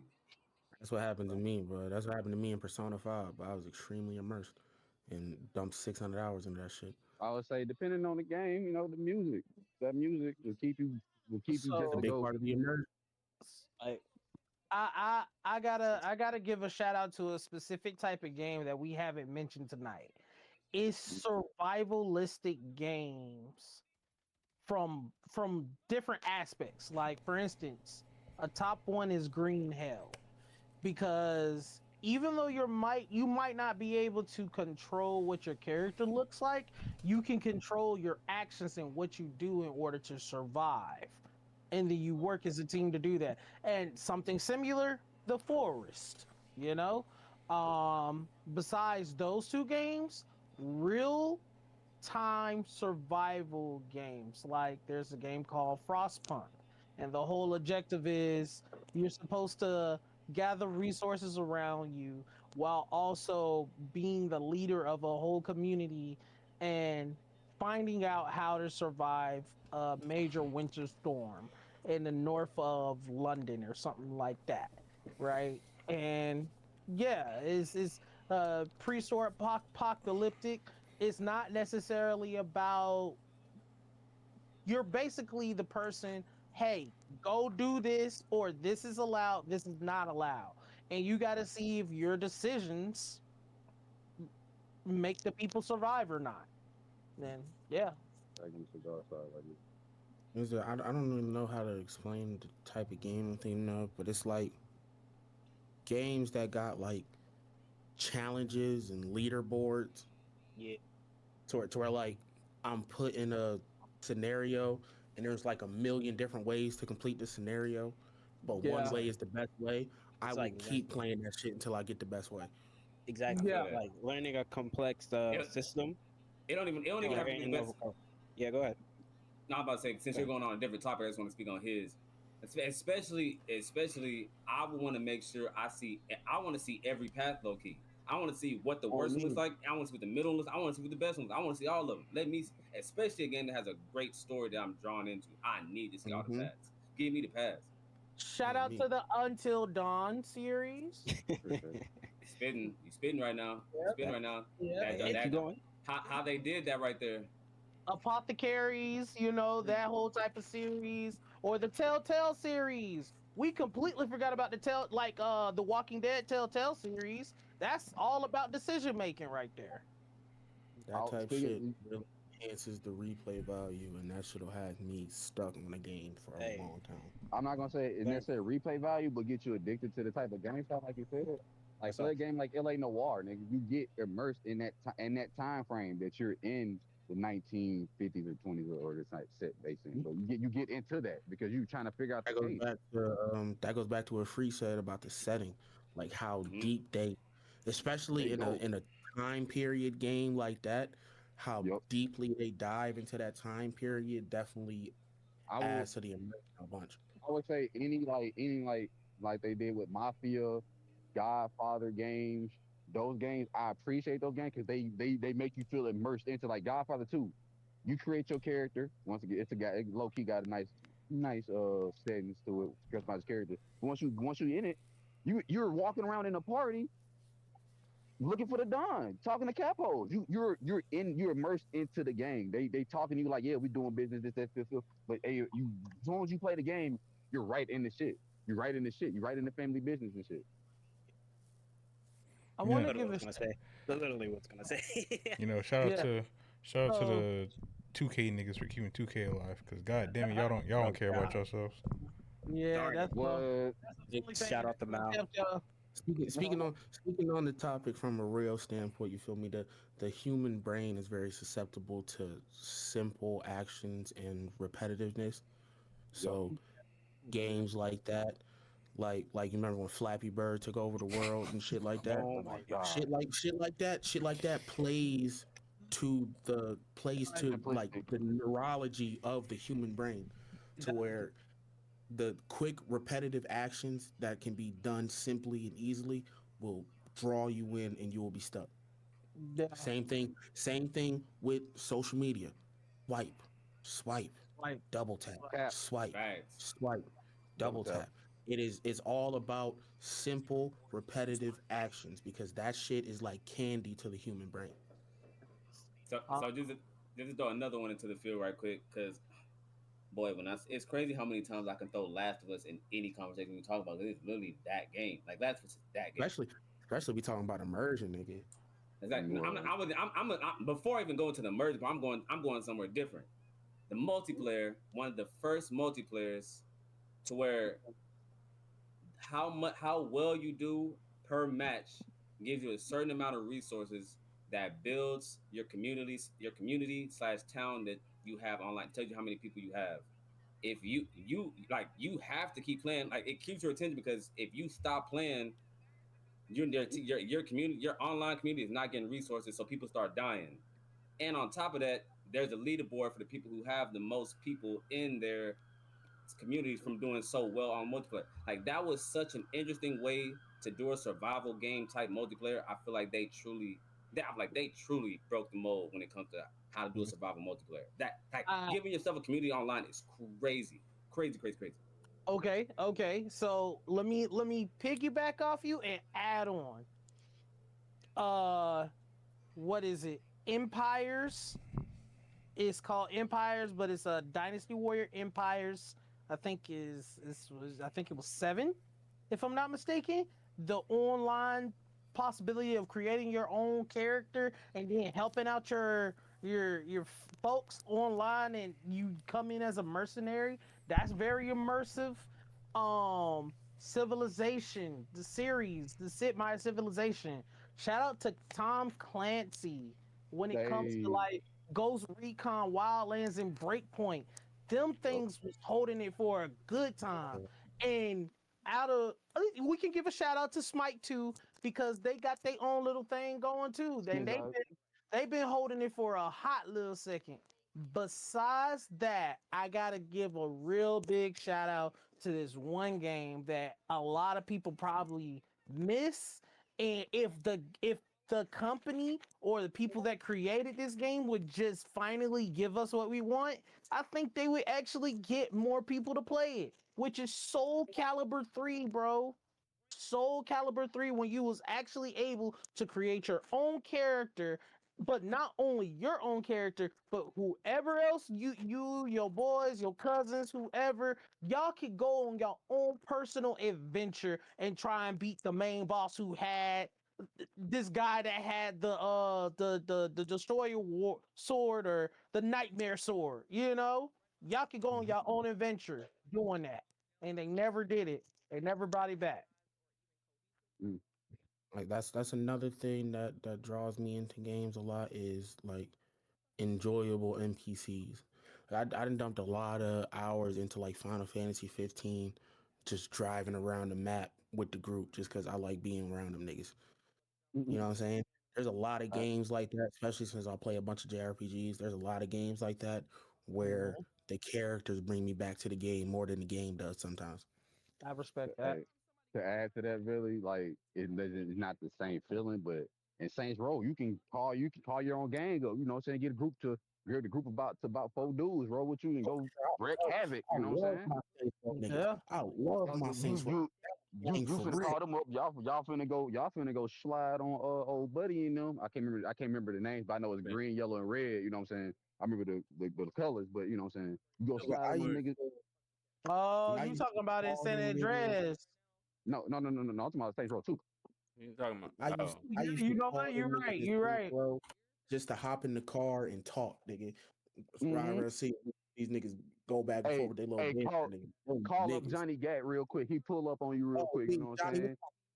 slide Nigga, through, what bro. he, he about to slide. Johnny pull up in his own whip, and you driving that motherfucker. You me. know what I'm saying? So like it's shit like that. You know, like I said, add on to that. The NPCs add to that. Also to add to it, I would say Underground 2, Underground and Skate and Wasteland, American Wasteland. Those had great NPCs in there.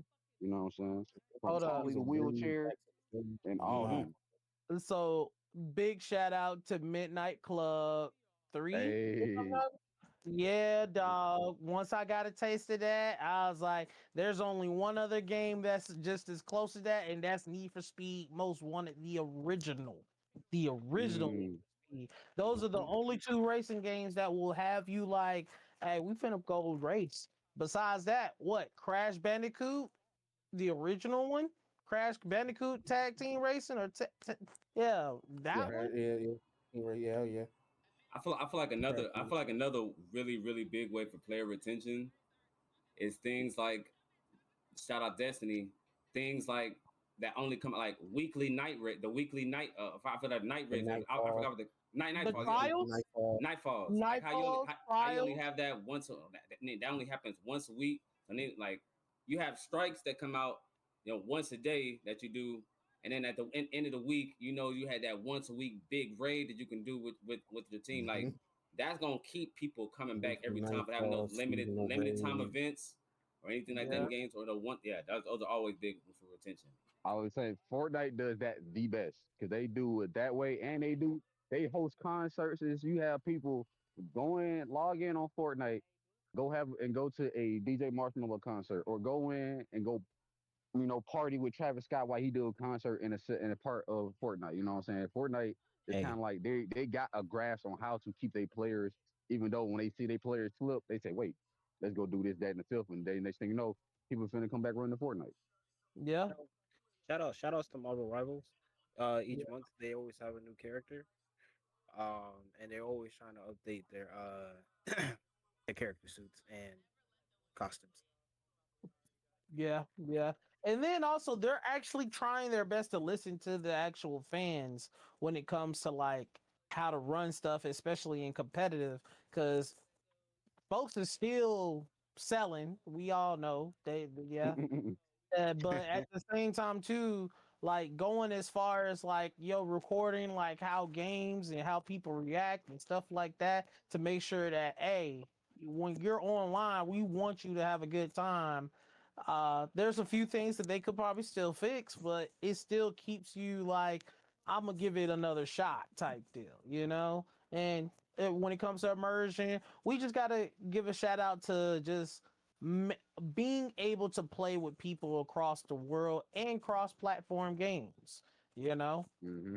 And Bandai. to tie in with that, what I was gonna tie in with that and to tie on what I was talking about with limited time events and the weekly nightfall and stuff. Um, Games specifically like MMORPGs, which always has one of the biggest retention in all of gaming, for being able to form guilds, or some type of big party or something like that. I feel like that's always gonna keep people back because you always want to come back to either play with meet up with friends, talk to somebody. That's the one way you're gonna talk to them. Even though Discord kind of made that a little just I don't know if that helped or hindered that just a little bit, but I feel like that guild system in games / big party groups in games is always gonna be one of the I biggest feel like that. intentions. I feel like that help because that's the It W. helps. Like that was kind of big in World of Warcraft. You have your whole people running a raid on Warcraft. You know what I'm saying? So like that's more of a plus than a minus. You know what See, I'm I feel saying? like I feel like it can be both because a lot of times in the like old guilds, like the game was how you met up with players. Now you can do it in Discord and then y'all can get on the game together. But a lot before then, like meeting up Yeah. Okay, in the game okay, was yeah, how you yeah, okay. connected with I see them. you saying. Okay, I see. I see Yeah. what you're saying. You just gotta run into niggas in the game instead of like, oh, we cool at Discord. Hey, let's hop on the game. You know what I'm saying? Let's run some shit. So I see. Okay, now I see. I see the 50 you paying money. So with that being said, we got to give a shout out to Arc Raiders in games that are similar to Rust because the immersion in those games where it's like you're surviving and somebody could kill you, not only an NPC but PvP, and you're gonna run into those people that just like they see you that you look like you could probably have absolutely nothing, and they just they troll you. However, then there are those people where it's like you could go to others and they like set you up with everything that you need in order to start. Plus, also they might get revenge for you. You know, it's immersion. Oh yeah, that's a big time one, especially now. Our Raiders is I personally believe Art Raiders got another 6 months left in it. for real. Hmm. Indeed. Reasons why I say that is Stamp it, hero. there's a lot of games that roughly have that same type of process and whatnot. I mean, you can let's take the what's the game that you used to play, Freak, or that you still do play, maybe still do play, the Blood Masquerade Vampire Blood Battle. Hunt. Blood Hunt. Yeah, there we go. To where it's roughly the new flavor, and yeah, it will have some form of longevity depending on who it captures. But after a while, when new games start to come out and things like that, the retention of it is not going to be the same if something else that does what it does but better comes along, or along the lines of you have things like what Crimson Desert that's coming out next year. You have what was the other games that got announced for next year? Um, There's the another two zombie games that are coming out. extraction shooter. The Toxic There's Commando that's coming out, Four Loop that's coming out, stuff like that, to where they I won't say they took the concept of Arc Raiders, but essentially is you form a party, you do some missions, gather some things, this, that, and third, blah, blah, blah, blah, kind of have the rinse and repeat. So Arc Raiders generally would need to keep doing things to maintain and or grow the retention of their player base and get other people added on. If not, it's going to have the same effect as most new games that do. We've seen a lot of Smash Bros. Copies come and go, reboot and come and go, come around, maybe be in beta to see where it's at. Last probably like a good 8 months and then go yet again. So it's just like a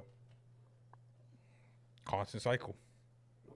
So like I said, in my opinion, and this is just me, people in the comments can be upset about it all they want to. I feel like Arc Raiders got another good 6 months on it, and hey, it is what it is. I feel what you saying.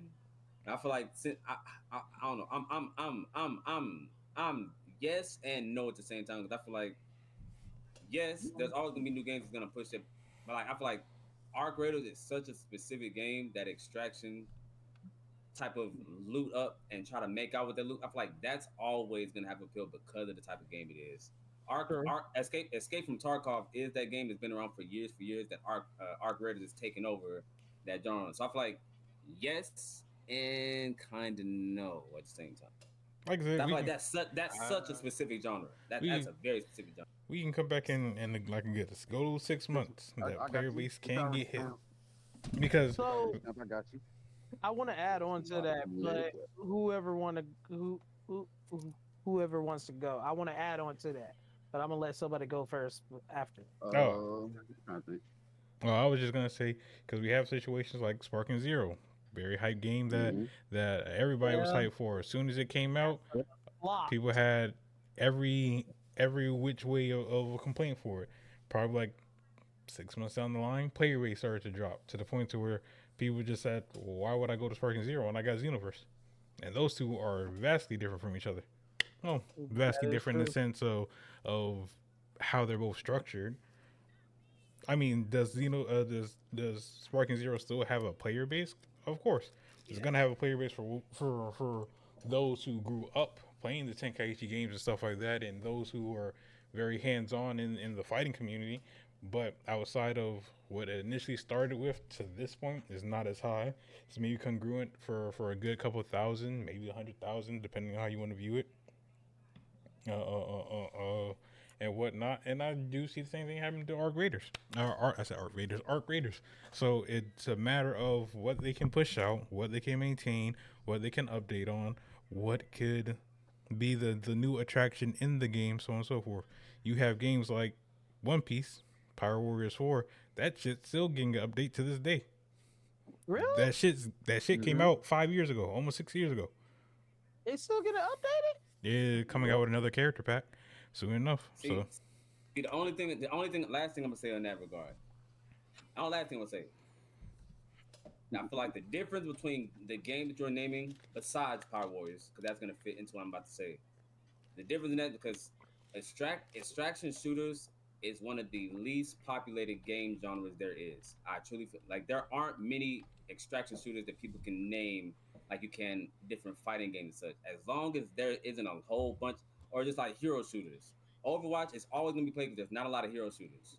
Yeah. Marvel Rivals will always be played because there isn't a whole bunch. Like those are gonna be like good games that are in a little less populated genre are gonna I feel like gonna stand the test of time a little bit longer than most games. I feel So like, and to go along with that, that's why I kind of went with the Pirate Warriors. I feel like that and Dynasty Warriors, there aren't many games of that type of game. I feel like, which is why those can stand along so long. well, yeah. then you also It got depends what you mean by stand. you got take okay. Let's take it like this: extraction shooters. You got Arc Raiders, Escape from Tarkov, Helldivers 2, Hunt Showdown. Four right there. Arena Breakout. Arena Breakout 5. But if I were to ask anybody in this panel, how many of them games that I just named do niggas really play? There's about a select few of y'all who are gonna name probably like one, two. Play that shit. I never played Escape from Tarkov. Helldivers 2 was probably my original extraction shooter. And I didn't even consider that like that until you actually said it. Um yeah, picking back off of what you're saying, I kind of agree with what you're saying because I had homies that were really interested into Arc Raiders, but then when they played the beta, it was like, eh, it's it's not speaking out to me like I wanted to. And then they saw other games that haven't came out yet. There's this one game that's only meant that's not going to be on PlayStation, and I think it's only on PC if I'm not mistaken. Yeah, and it's supposed to be like a horror version of a distraction shooter. They was like, now give me something like that, and I'm like, yeah, that's not gonna happen. But we're not gonna get that unless they port it over. Um, We've yeah, done it before. People didn't like it. yeah, and then Rainbow Six Siege. They made an entire new game that was like a horror extraction, and yeah, nobody played it. I think You got don't forget Payday. You know, Payday. yeah, Not it horse was at a distraction. yeah, I think it's the forms. The games are losing. They're losing in small ways, which overall messes up the whole game. Because I was even interested in the Payday series, and one thing my problem is, why don't y'all have communication in this game? We should have walkies. What type of team of criminals doesn't have walkies or earpieces to communicate with one another? That doesn't make any sense, you know. But besides that, um yeah, man, it's like the extraction shooter base is we don't have nothing that's sticking right now. And Arc Raiders was the one that made it stick for as long as it did. The one that was We sticking do, previous before that was Helldivers. Yeah, yeah, like hell, that that was too. bad. Helldivers And And hell, two, that's still frequently when played, and that's still playing. People still Hell play that. Helldivers two, when that first came out, that took the world by storm for a good little minute. Like I said, give it And six now it months, that cooled off. shit died down, and it died down even further, unfortunately, to the point to where when more updates came out, yeah, people were hyped about it, but it was the core fan base that was already stuck on it. Yeah. yeah, It That's wasn't. It gaming wasn't. though. It wasn't like That's gaming though. Gaming is waves. it wasn't like and then anything pushed it to be like, oh well, let me go back. Like I'll take it like this: Mal, Freak, as people who I've been in Discord with for over 50 odd years, y'all have uninstalled, reinstalled, updated, downloaded, got rid of anything form of Apex, COD, and Overwatch. Am I correct?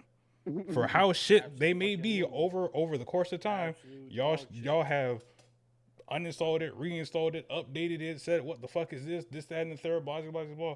And how much y'all may complain about it, do y'all not keep going back? yeah, that's true. So my point being, I feel like that plays into like what Freak was saying though, like COD, Overwatch, Apex. Those are three types of games that there isn't many The like life, competing with. Like Apex is a battle royale, yes, but it's like a hero shooter battle royale. Then you have Overwatch, which is a hero shooter, not many hero shooters, and then COD, we've already established there isn't a game competing with COD right now, and that's the fucking problem. Well, Battlefield y'all 6. tried with, but I'm y'all about, tried with Slag or Stag, whatever that game was. You know what I'm but saying? but Fragpunk. Yeah, the right. the One thing, the case in point is when you take something like COD. COD has been around for decades at this point and whatnot. Yeah, There has almost always 30 been a years. game that came out that falls into that same category. Battlefield. Lord knows There's plenty of other alternatives to Call of Duty, and yeah, that's what I'm saying. Like, there's and plenty of shooter games. nigga, regardless, something may do something completely better than Battlefield, but niggas will still disregard that to go back to COD.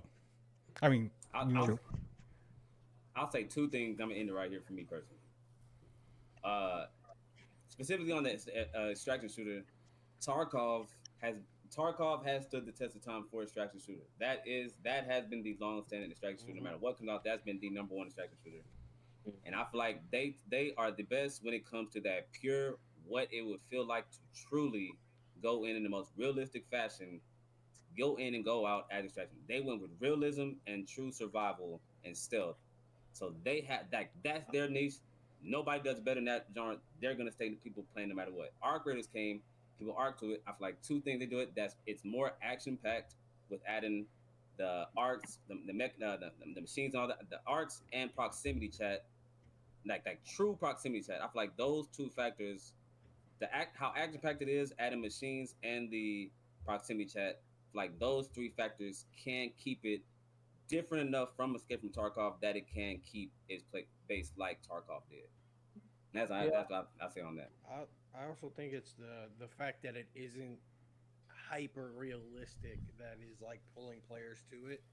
Because I've I've sat in calls with people playing Tarkov, and the fact that you get shot in the foot, and now you're moving 50% slower, and these guys are hawking you down for your loot, that can get annoying very quick. Or you get shot in the chest, all of a sudden your lung punctured, so you lost a bunch of stamina.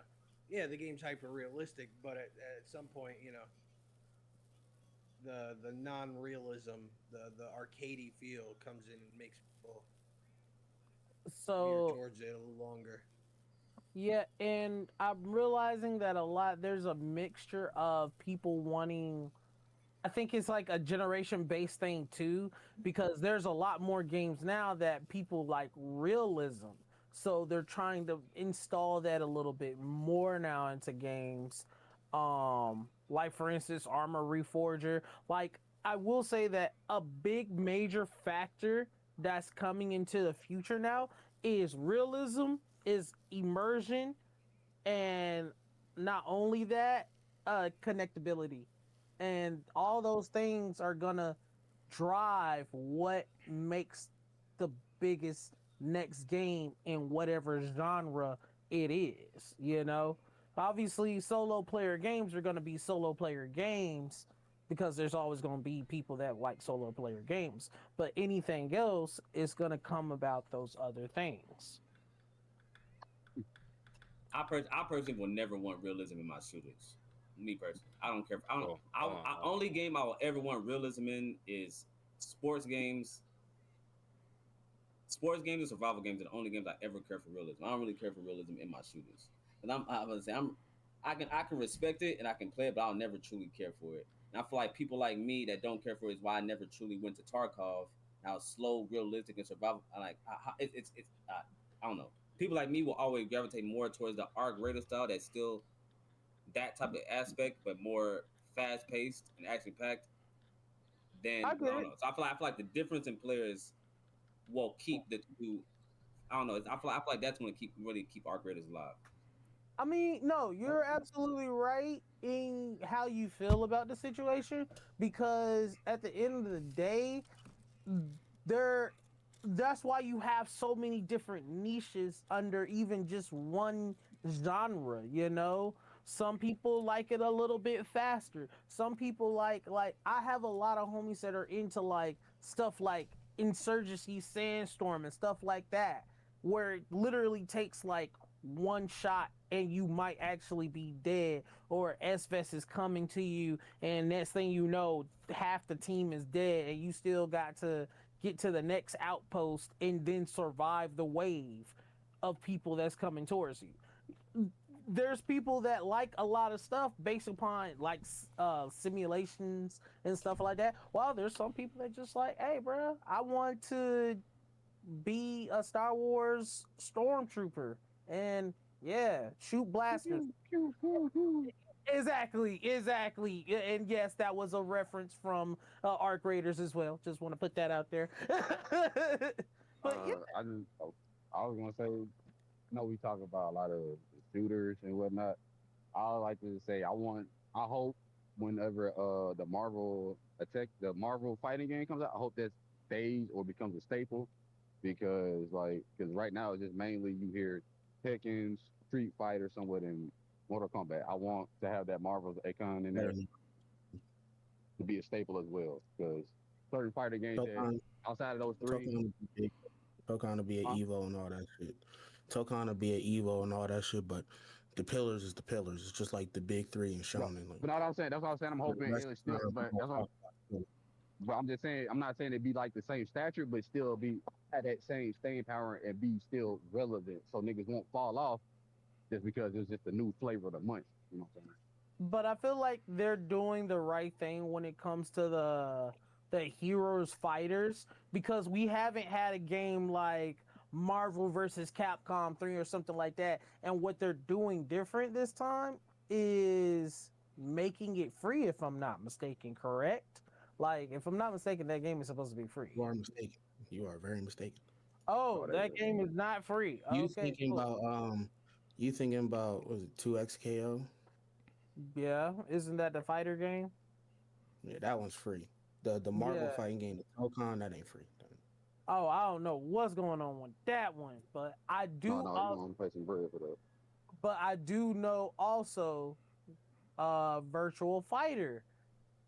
I don't know too much about Virtual Fighter, but I am interested in it because they said they're doing a whole new update to this how they play it, and I'm like, well, for somebody that never got into it, I'm willing to give it a shot. I mean, I like a little bit of realism when it comes to fighting games and various things. Uh, but yeah, I'm interested in platform and the version of where it's like not just platform, but like omnidirectional or I was about to say, what's what? the name of the game y'all been playing first? That y'all been playing lately? There's a lot of things that we've been playing lately. Your only move is The hustle. manga one. Yes, your only move is hustle. No, the only move is hustle. Like that. That's a good example of that because that's different. That's basically like how we basically I always call it. It's like you're doing a manga panel fight throughout the whole fight. Then once you get done with the fight, it plays out like Yeah, that. I but like that. Is pretty cool. that Yeah, game has also ran its course to a degree. Mind you, Mm. me bringing that game up was never because that game just recently came out. That bitch been out for a few years. No, Oh no, wow. I was just saying it. I was I already know, on and the I'm just thing. letting you know. My whole point being of what I mean by things last of the test of time, and most times to where it shows itself is whatever fan core base it has. Do I see that game going anywhere no time soon? No, because they still have a community behind it. And plus, it's not a game to Hmm. where a lot of niggas is viewing that as is knocking off another game or competition. If we take things that have all been the battle royale aspect or all been the smash aspect, they all have been shut down eventually. Because why? They're not maintaining that same momentum that they had when they first started. If you look at the Smash Bros copies of PlayStation All Stars, of the Nickelodeon one, of the Mm. DC one, all of them have all started off with having something interesting about them, and as soon as we start hitting them half quarters to full on years to and so on and so forth, them shit's shut down or there's never an add on. Why? Because those things do not maintain that same momentum. You look at things like Fortnite. Fortnite has been the same shit over and over again. The only thing they add differently was cosmetics, maybe a couple of new collaboration weapons, this, that, and the third, blah, blah, blah, blah. May change up the map here and there, all this good stuff, but it still has stand within the test of time and even probably has grown. Maybe lost a bit, but still has grown in some other aspects. If you look at games that have followed that same mechanic of being a battle royale, you would not that gap between them and Fortnite is very noticeable. Now, granted, you can say that yeah, they focus on very different things, but it's noticeable at the end of the day. So things like Arc Raiders, I'm not saying Arc Raiders is going to shut down in 6 months, but I am saying is nah, within that It's six gonna months is lose. going to most definitely drop off to where the point yeah, to where people are game. going to be like, oh shit, you remember Arc Raiders a year later, and be like, hey, download Arc Raiders, let's get back on that, let's see what happens with that, and see a whole different thing. Look at Warframe. Warframe's been going on for damn near over a decade now. That Yeah. game's completely different at this point, but there has not been another game like Warframe, unless you want to include Destiny in the mix, to where Yeah. anything's competing with that. So Warframe can Oh. continue on to keep doing what it's doing, either get new players or maintain the same ones they have. Same thing with Destiny. They switched up Destiny 2 on how you used to pay for the game, now it's free to play. Now if you do want to expand on it, hey, guess what? We have expansion packs that you can buy here, there, woo, at your own leisure, and there's still more to do. Nothing's fucking with Destiny. Or let me phrase, nothing's fucking with Destiny 2. Nothing has stepped into that realm. So when to state on what Freak said about the Dynasty Warriors, you have One Piece, the Pirate Warriors series, and you have the whole Dynasty Warriors franchise. No other game has any other anime game that has stepped into the Warriors franchise has never lasted that long. You had Naruto That's that did true. it, didn't there was never a follow up because it had horrible sales. Unfortunate. You had Bleach that did it, I followed the love same that thing. game too. I They love had that SAO. horrible. Naruto game. If the sales don't Zelda show, games, the Zelda games do pretty good, just cause they appeal to that big Nintendo fan base. Nintendo is really good at monopolizing their fan base. but then you know what else follows up? Nintendo is extremely After good they at that. do a Warriors game for Zelda, they follow it with a mainstream game. So you don't even have to worry Yeah, about the Warriors game unless you want to, because guess what? They're gonna have the another Warriors big game name spiced game up the coming out of next that. one. So realize you never see anything such as Donkey Kong doing a Warriors game. You never see anything like Mario's doing a Warriors game. You never see anything of Sonic doing a Warrior game. Why? Because that's not the niche that they can follow. Because they know if they don't execute it right, that shit's going to fail on impact, and that's losing money out of their pocket. Pirate Warriors can stand the test of time because a lot of people like One Piece. Pirate Warriors Yeah. 3 is probably their most favorite selling game out of the four that came out. I ain't gonna lie, I played all four. I can see why people say three is the top selling one because Same. unfortunately it But is. but I'm not but that mad at. also makes sense. One Piece fits that, but also One Piece fits that dynasty mode the best. That's also why I think so. Not only is it because that's one of the biggest anime of all time, I truly believe that fits it the best. When you look at how the anime and that anime is kind of like running through that. Even the anime, there's a lot of times they're smashing through NPCs like you are in They like a Dynasty are. Warriors game with big boss I stuff like that. think Fits They that mode are. perfectly. I think That it what fits sets it One so Piece apart perfectly. from the other anime that try to do the Warriors games is the amount of important, cool characters that they have. Yeah. Oh, that's a big part too. Because like Oh, that is because too. like there's a small list of Naruto characters that you can give me that I'm gonna care about using. Same with Factual. Bleach. You know what I'm saying? But then I also have the One issue with the Piece got a argument. whole crazy bag of like cool, dope characters that everybody loves and shit. So you gonna want to play them motherfuckers and just run through enemies and shit. But then I also have to hit you with the same argument. Take Burning Blood for example. Burning Blood had way more of a listing of characters that niggas really liked compared to the Mm-hmm. prior Warriors game, and that did, or it was received. Let me say not did. It was received as bad as a Warriors game. Unfortunately, Terrible. It's terrible. That did terrible. then you have games such as Naruto Ultimate Ninja Impact going against Storm 2. Storm 2, what is known, let me air quote it, is known at the current point as one of the best Storm games that was ever out. And that stopped at, if I remember correctly, that stopped after the Pain arc. That didn't even get into the shit currently that we know about. And that was received to be the best Naruto game. So yeah, Storm 2 stopped there, and then Storm 3 picked it up with the whole Obito shit. So is yes, their games have to run through their course, and I ain't upset about that, nor I'm mad about that. Shit kind of happens. But my thing when it comes to Arc Raiders, there may not be a lot of extraction shooters, but if Arc Raiders does not keep up that momentum in any shape, way, or form, they are going to fall through the cracks, as most things do. To where then you have most people, especially if Helldivers drop something big, that at that point, Arc Raiders is getting overcasted, and there's not going to be argument about that. There's not going to be like, oh, well, Arc Raiders is bad. I'm not saying Arc Raiders is bad. My whole being of stating that is Arc Raiders, I feel like has a good 6 months to it. And the reason why I say it has a good 6 months to it is because if nothing can fully keep what people have that attention on, because right now it's the new thing that's out, it's a new thing that looks cool, it's a new thing that's pretty. So let's see where it goes. You're going to have people who enjoy it, you're going to have people who not. It is what it is. But overall, I mean, they're already doing. See, that's I feel like they are going to, because like I don't even play Arc Raiders, just like because I watched a lot. You had one of the things why it's one of the most played games right now. Not only is the proximity chat's fun, you can work together with people that's not even on your team stuff. Not only do they have that, it's something that most we wouldn't have, but like you had to get to 5 million space dollars so you can be part of an expedition that just started recently.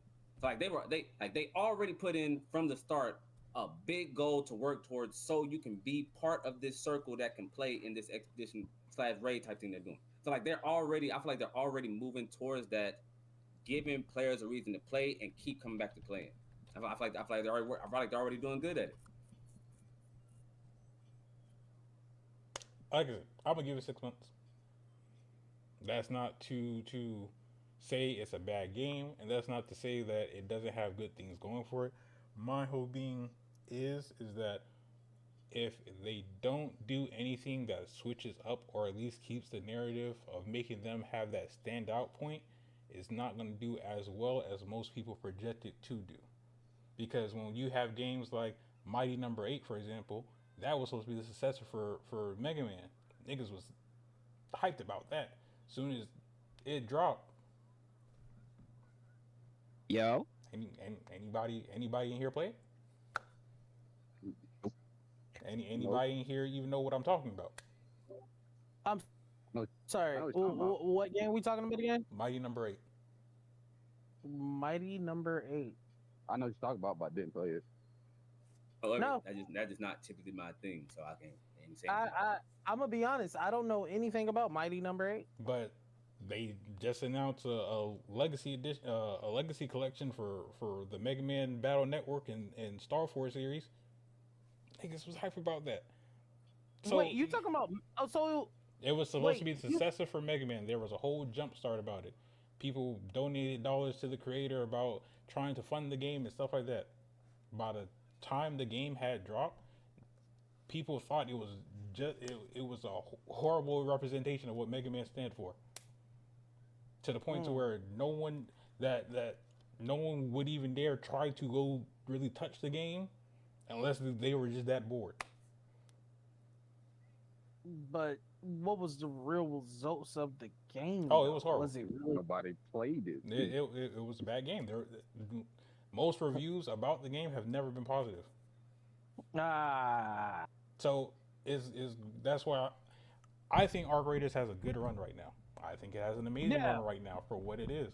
My thing is that I need to see, or let me not say see, but I hope that when that 6 months comes, they keep that run going and even stand out more.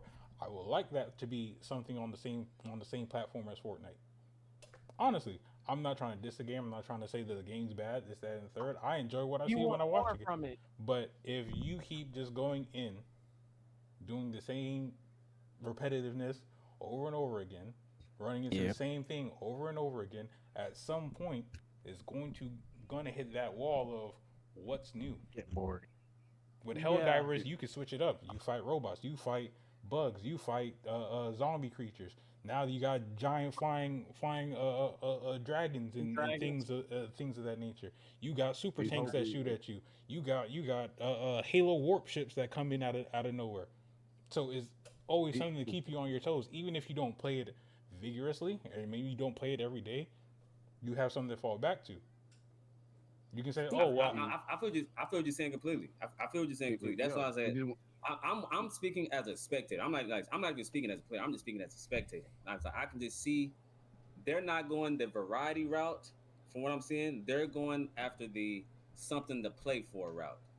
You're not playing. You're not fighting a whole bunch of different things. You're grinding this hard so you can do this. So you can do this expedition / raid. I feel like that's the route they're going. Purpose.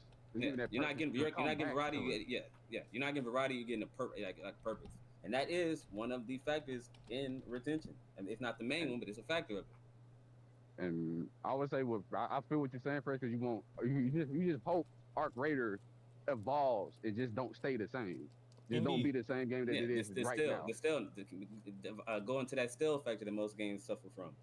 Yep. So I get it. You just hope in 6 months that it's a completely different game, not the same Arc Raiders we're talking about now. When 6 months go by. Yeah, I can see that. Because as someone who plays Pokemon Unite, Dragon Ball Z, Genshin Squadra, Yu-Gi-Oh to a degree, games roughly the same, but I feel like they have new mechanics. With Dragon Ball Z is vastly different from Pokemon Unite. Pokemon Unite is vastly different from League of Legends. Now, with Pokemon Unite, they're adding the Mega Evolutions into it. Mind you, Pokemon Unite's been out for years. And they're now just putting Megas into the game, which changed the game for what it was, because these Megas are, especially if you built them up correctly, are top picks that need to be banned. Mind you, a Mega they need to be stopped. Megas come out. They need to be stopped. Megas come out probably like every other week, every 2 weeks, and when you check the ban list, it's usually 3 out of maybe the 5 megas that right now that's automatically getting banned because for ranking competitive, because they know they can run through people. When you look at Dragon Ball Z, that power creep is very shown. When Broly just released, Broly runs through people. If you know how to play him, you build him up correctly, he will run through you and your team like he was Broly, because he is Broly. You see that power creep. You see, and that's what made him a thing. That's what makes it because now I want to know who season 3 is going to be. I need to see that listing, because you've been, every time a new character come out, the character's always seemingly broken. The only person that really wasn't was Topo, but his skill gap was different because he was broken in his outright. Maybe not damage wise, but damage over time for him having a bleed effect and stuff like that. That does numbers with the right teammate. But that's just my take. I've ranted on for too long. This is literally the last thing I'm saying. Look, because I'm not just speaking I understand exactly what you're saying, because there are already people talking about Arc Raiders, how grenades are too strong, and people that friendly proximity chat vibe that people started off with in Arc Raiders, that people talking and getting along and stuff. Now people are Now going they straight rat. just shooting and now people are just killing each other immediately. And some people are already stuff like those two aspects are going to kill the game off very quickly. I see both sides because and if it Actually, stays still and it stays like that, I definitely see that being the court. I just feel it, like with the updates they did so early on, so like them having such a big update so early on and giving you something so big to play for so early on, I feel like they're already trending towards the better path of games that have this type of thing. That's all I'm saying. and I just wanted to piggyback off you on that because remember the devs even dropped like, oh, so you're an aggressive player. Cool. We're gonna start putting you with those type of people a lot more. So when I hear people complaining about, man, I keep on getting slime, bro, and this and that, and I'm like, well, no kidding, you getting slime because that's what you was doing. You was sliming people, so they put you with other people that be sliming people. Now It's you true. birds of a feather flock together. Now you better start changing your ways, and you'll probably start getting some friendlier lobbies. I've played with people that literally saw my kindness, my own teammates saw my kindness, saw what I was able to do, not actually get into a fight, and then flipped the script and just made me like the bad guy. And I was just like, did y'all just really pull a no Russian in front of me? But at that point, hey, they called it, they did it, and I gotta see it through, cause there's goop that's gotta be got, and on top of that, everything's borrowed. So yeah, it's one of those things where it's a community thing, and as long as the community keeps pushing it the way that it's doing, then it's gonna keep on going. But if they're not gonna be consistent all for a good minute and find something else, then yeah, that is gonna die, and that's just the bottom line. Indeed. But Stone Cold said so. But anybody else got any last words for this topic? I did enough talking for the talking for the day. Same. Good points. Everybody got great points. I already said my piece about the fighting games. That's pretty much it. Her good. So we can move on. Starting in a random order. Starting off with Belly Honcho, the Big Bipper, Mr. He wants to begin it himself because he makes gumbo, apparently. Closing remarks. Yes, I make gumbo. Make a damn good gumbo, by the way. We're not good ass gumbo. We're not making that the main make some prerequisite good, make some good boudin. of trying to be you feel me? Real Cajuns really know what I'm talking about. Some good boudin, some E2P. My Cajuns know what's up. Yeah. I live next to Louisiana. I know. You feel what I'm saying? Down there. Great pod. You feel me? Shout out all the bros. Knocking out another week of the podcast. You know, good vibes, all that. Shout out to brother Mao, brother Drop, my good brother TK for pulling up for that Dragon Ball Sparking Zero tournament. Great fight. Shit was lit. Shit was amazing. Next tournament on the horizon is My Hero All's Justice. Damn. Wait a minute. You talking about One Justice 2? Wait, hold on. No. All's Justice. All's Justice, the new one. The new one is not out yet. It comes out in February. Comes out in February. That gonna take a while. That's the next one on the horizon. Feel me? So we gonna get our sign up sheets together for that, and y'all start signing up soon. A lot of music on the way. And Nobody's Favorite 3 coming real soon. Back in that mode, the EP, you feel me? Then coming at y'all with my third album from Honcho with Love. That's way later down the line. You know, album mode, I got locked in for real. But a lot of music on the way. I've been locking in. I'm excited. I've been real excited about rapping lately. I'm not gonna lie to you. Feel me? Good vibes. Have a blessed day, blessed weekend. I hope your Christmas was beautiful, all of y'all.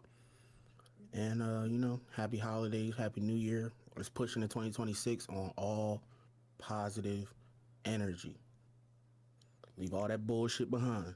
All that 2025 stress and all that shit, leave that shit behind. We pushing to 2026. Get it popping. Feel me? Big flamers, the haziest flame. You already know. Next on the listing, we got Sir Freak with the closing remarks as Iceman. You know what I'm saying? Appreciate everybody coming through, listening to the audio, watching the podcast all the way through to get into this part. You know what I'm saying? Sending good vibes and positivity everybody's way, whether it's the start of a new week, end of an old week. Happy Merry Belated Christmas for those who celebrate it. I'm saying if you ain't tapped in already, hey, So Fresh Prince on the platforms. Tap in with the boy. I'm saying, hey, Slick_Freaky, and that's with 2 C's. Chanel bag. On Twitch and now TikTok. You know what I'm saying? Finally getting to YouTube, that even though that should have been 3 years ago. You know what I'm saying? Hey, Mal the Dad making content when he wants to. Trap Zoro, who ain't make it today, with his Pokemon League on his channel, our One Piece reactions on his channel. You know what I'm saying? Tap in. You know what I'm saying? Valley Hunter, if I ain't said it once, I didn't say it 58 times. You know what I'm saying? Nobody Forever 2 still one of my favorite projects ever created. You know what I'm saying? I think that stands against anybody's mixtape. Come at me. Talk to your people, not to me. You know what I'm saying? It's been your favorite ice captain, and I bid you adieu. Damn, I got skipped.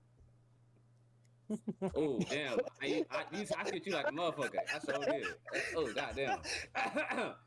I meant drop the stacks and that's with an XZ. You know what I'm saying? XZ4. You know what I'm saying? I got you. You know what I'm saying? I got you. I locked in. My bad. I got you.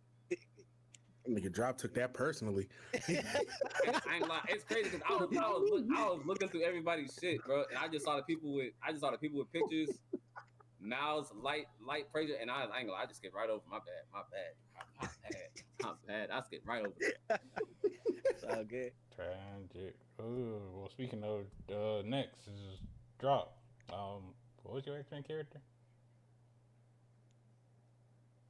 Doesn't matter no more. But it was Deadpool, and we just skipped over it. And that doesn't matter no more. You know, feel me? You can be Kitty. Podcast. Who? I said you can be Kitty. Oh. Who you thought I said? I'll take it. I don't care. You feel me? Hey, beautiful podcast. Tell us in the comments whenever this comes out. Tell us in the comments when or how your New Year's going. And yeah, make sure you have a beautiful night, morning, afternoon, whatever you're having. I'm gonna see y'all. By the time this bitch come out, it's gonna be 2026 already. 2027. That's why I say how it's going. You feel me? Now. Hey, hold on now, hey, hold on now. According to Hero, you know what I'm saying? He said we locked in by the end of the year. He said we locked in. No. He said we locked in. He said that. He said we locked in to live our lives. But we're gonna get to when we get to my outro because I got editorial notes coming up. Okay. Tragic. Well, you next, Mr. Wolverine. So get to the notes. All right, quick. You know what I'm saying? Quick editorial notes. You know what I'm saying? We gonna go to the Hazy Flame YouTube page. You will see season 2 episodes come out, and you will see guest episodes come out. So you will see episode 48. Then you might see, Bunny Girl Shay and Monroe. You're gonna see episode 49. You might see Fifth Wall or Monroe the Goddess. You know what I'm saying? But we gonna get those. I'm pushing episodes out like hotcakes. Like I said, I got Secret Agent Honeydew at the crib working on some right now. So like I said, we gonna get them out. We gonna get it pushing. You know what I'm saying? Go to the YouTube. We gonna have we gonna be caught up by 2026 by the end of this year on season 2. You know what I'm saying? And then we gonna hit that back catalog. I know it's some great stuff in back catalog, like the One Piece conversation we had, the One Piece list. I know people might forgot about that. I didn't. We gonna get to that. So yeah, you know what I'm saying? And like the survey says, one more for the Hazy guys. Hey, G Gray, what's up, baby? Hey. Tragic. Blah. Ghost and Cyclops. Not Cyclops, Colossus. I got the C names mixed up. Closing remark. Yo, sometimes I typically just end off with some gibberish. I gotta keep your minds fresh. But this week, I just want y'all to think about what y'all were like when y'all were kids. What was the vision that you had for yourself? And if you were to talk to your child your child self, would you be happy? Would you be able to have a good conversation? Would they be happy to know that they can Absolutely grow into not. That nigga would What does hate that me. feel I was like? supposed to be. I was supposed to be Ryuga from Beyblade. That nigga would hate me. But yeah, just I was give supposed to be that on some top thought, of the man. world. I was on top of the world, taking down the battle brawlers, nigga. I was supposed to be fucking niggas up out here. He would hate me. I was supposed to be in helicopters down with my shit. Let it rip. That was me blowing up buildings in the metropolitan area with my Beyblade. I was supposed to be on that type time. That nigga would hate me today. Hopefully, there's no ideas for D&D. Bitch, you work for a white man? The younger version of me would be amazed about all the stuff that we've been through if I actually had a conversation with him. So, yeah. Younger me wouldn't care. They be using Beyblades like a sniper. I ain't want no Beyblade tournaments. I ain't want no Bakugan tournaments. He would think I'm a bitch ass nigga. My younger me would be thinking it's pretty cool that I'm playing rugby. That's about it.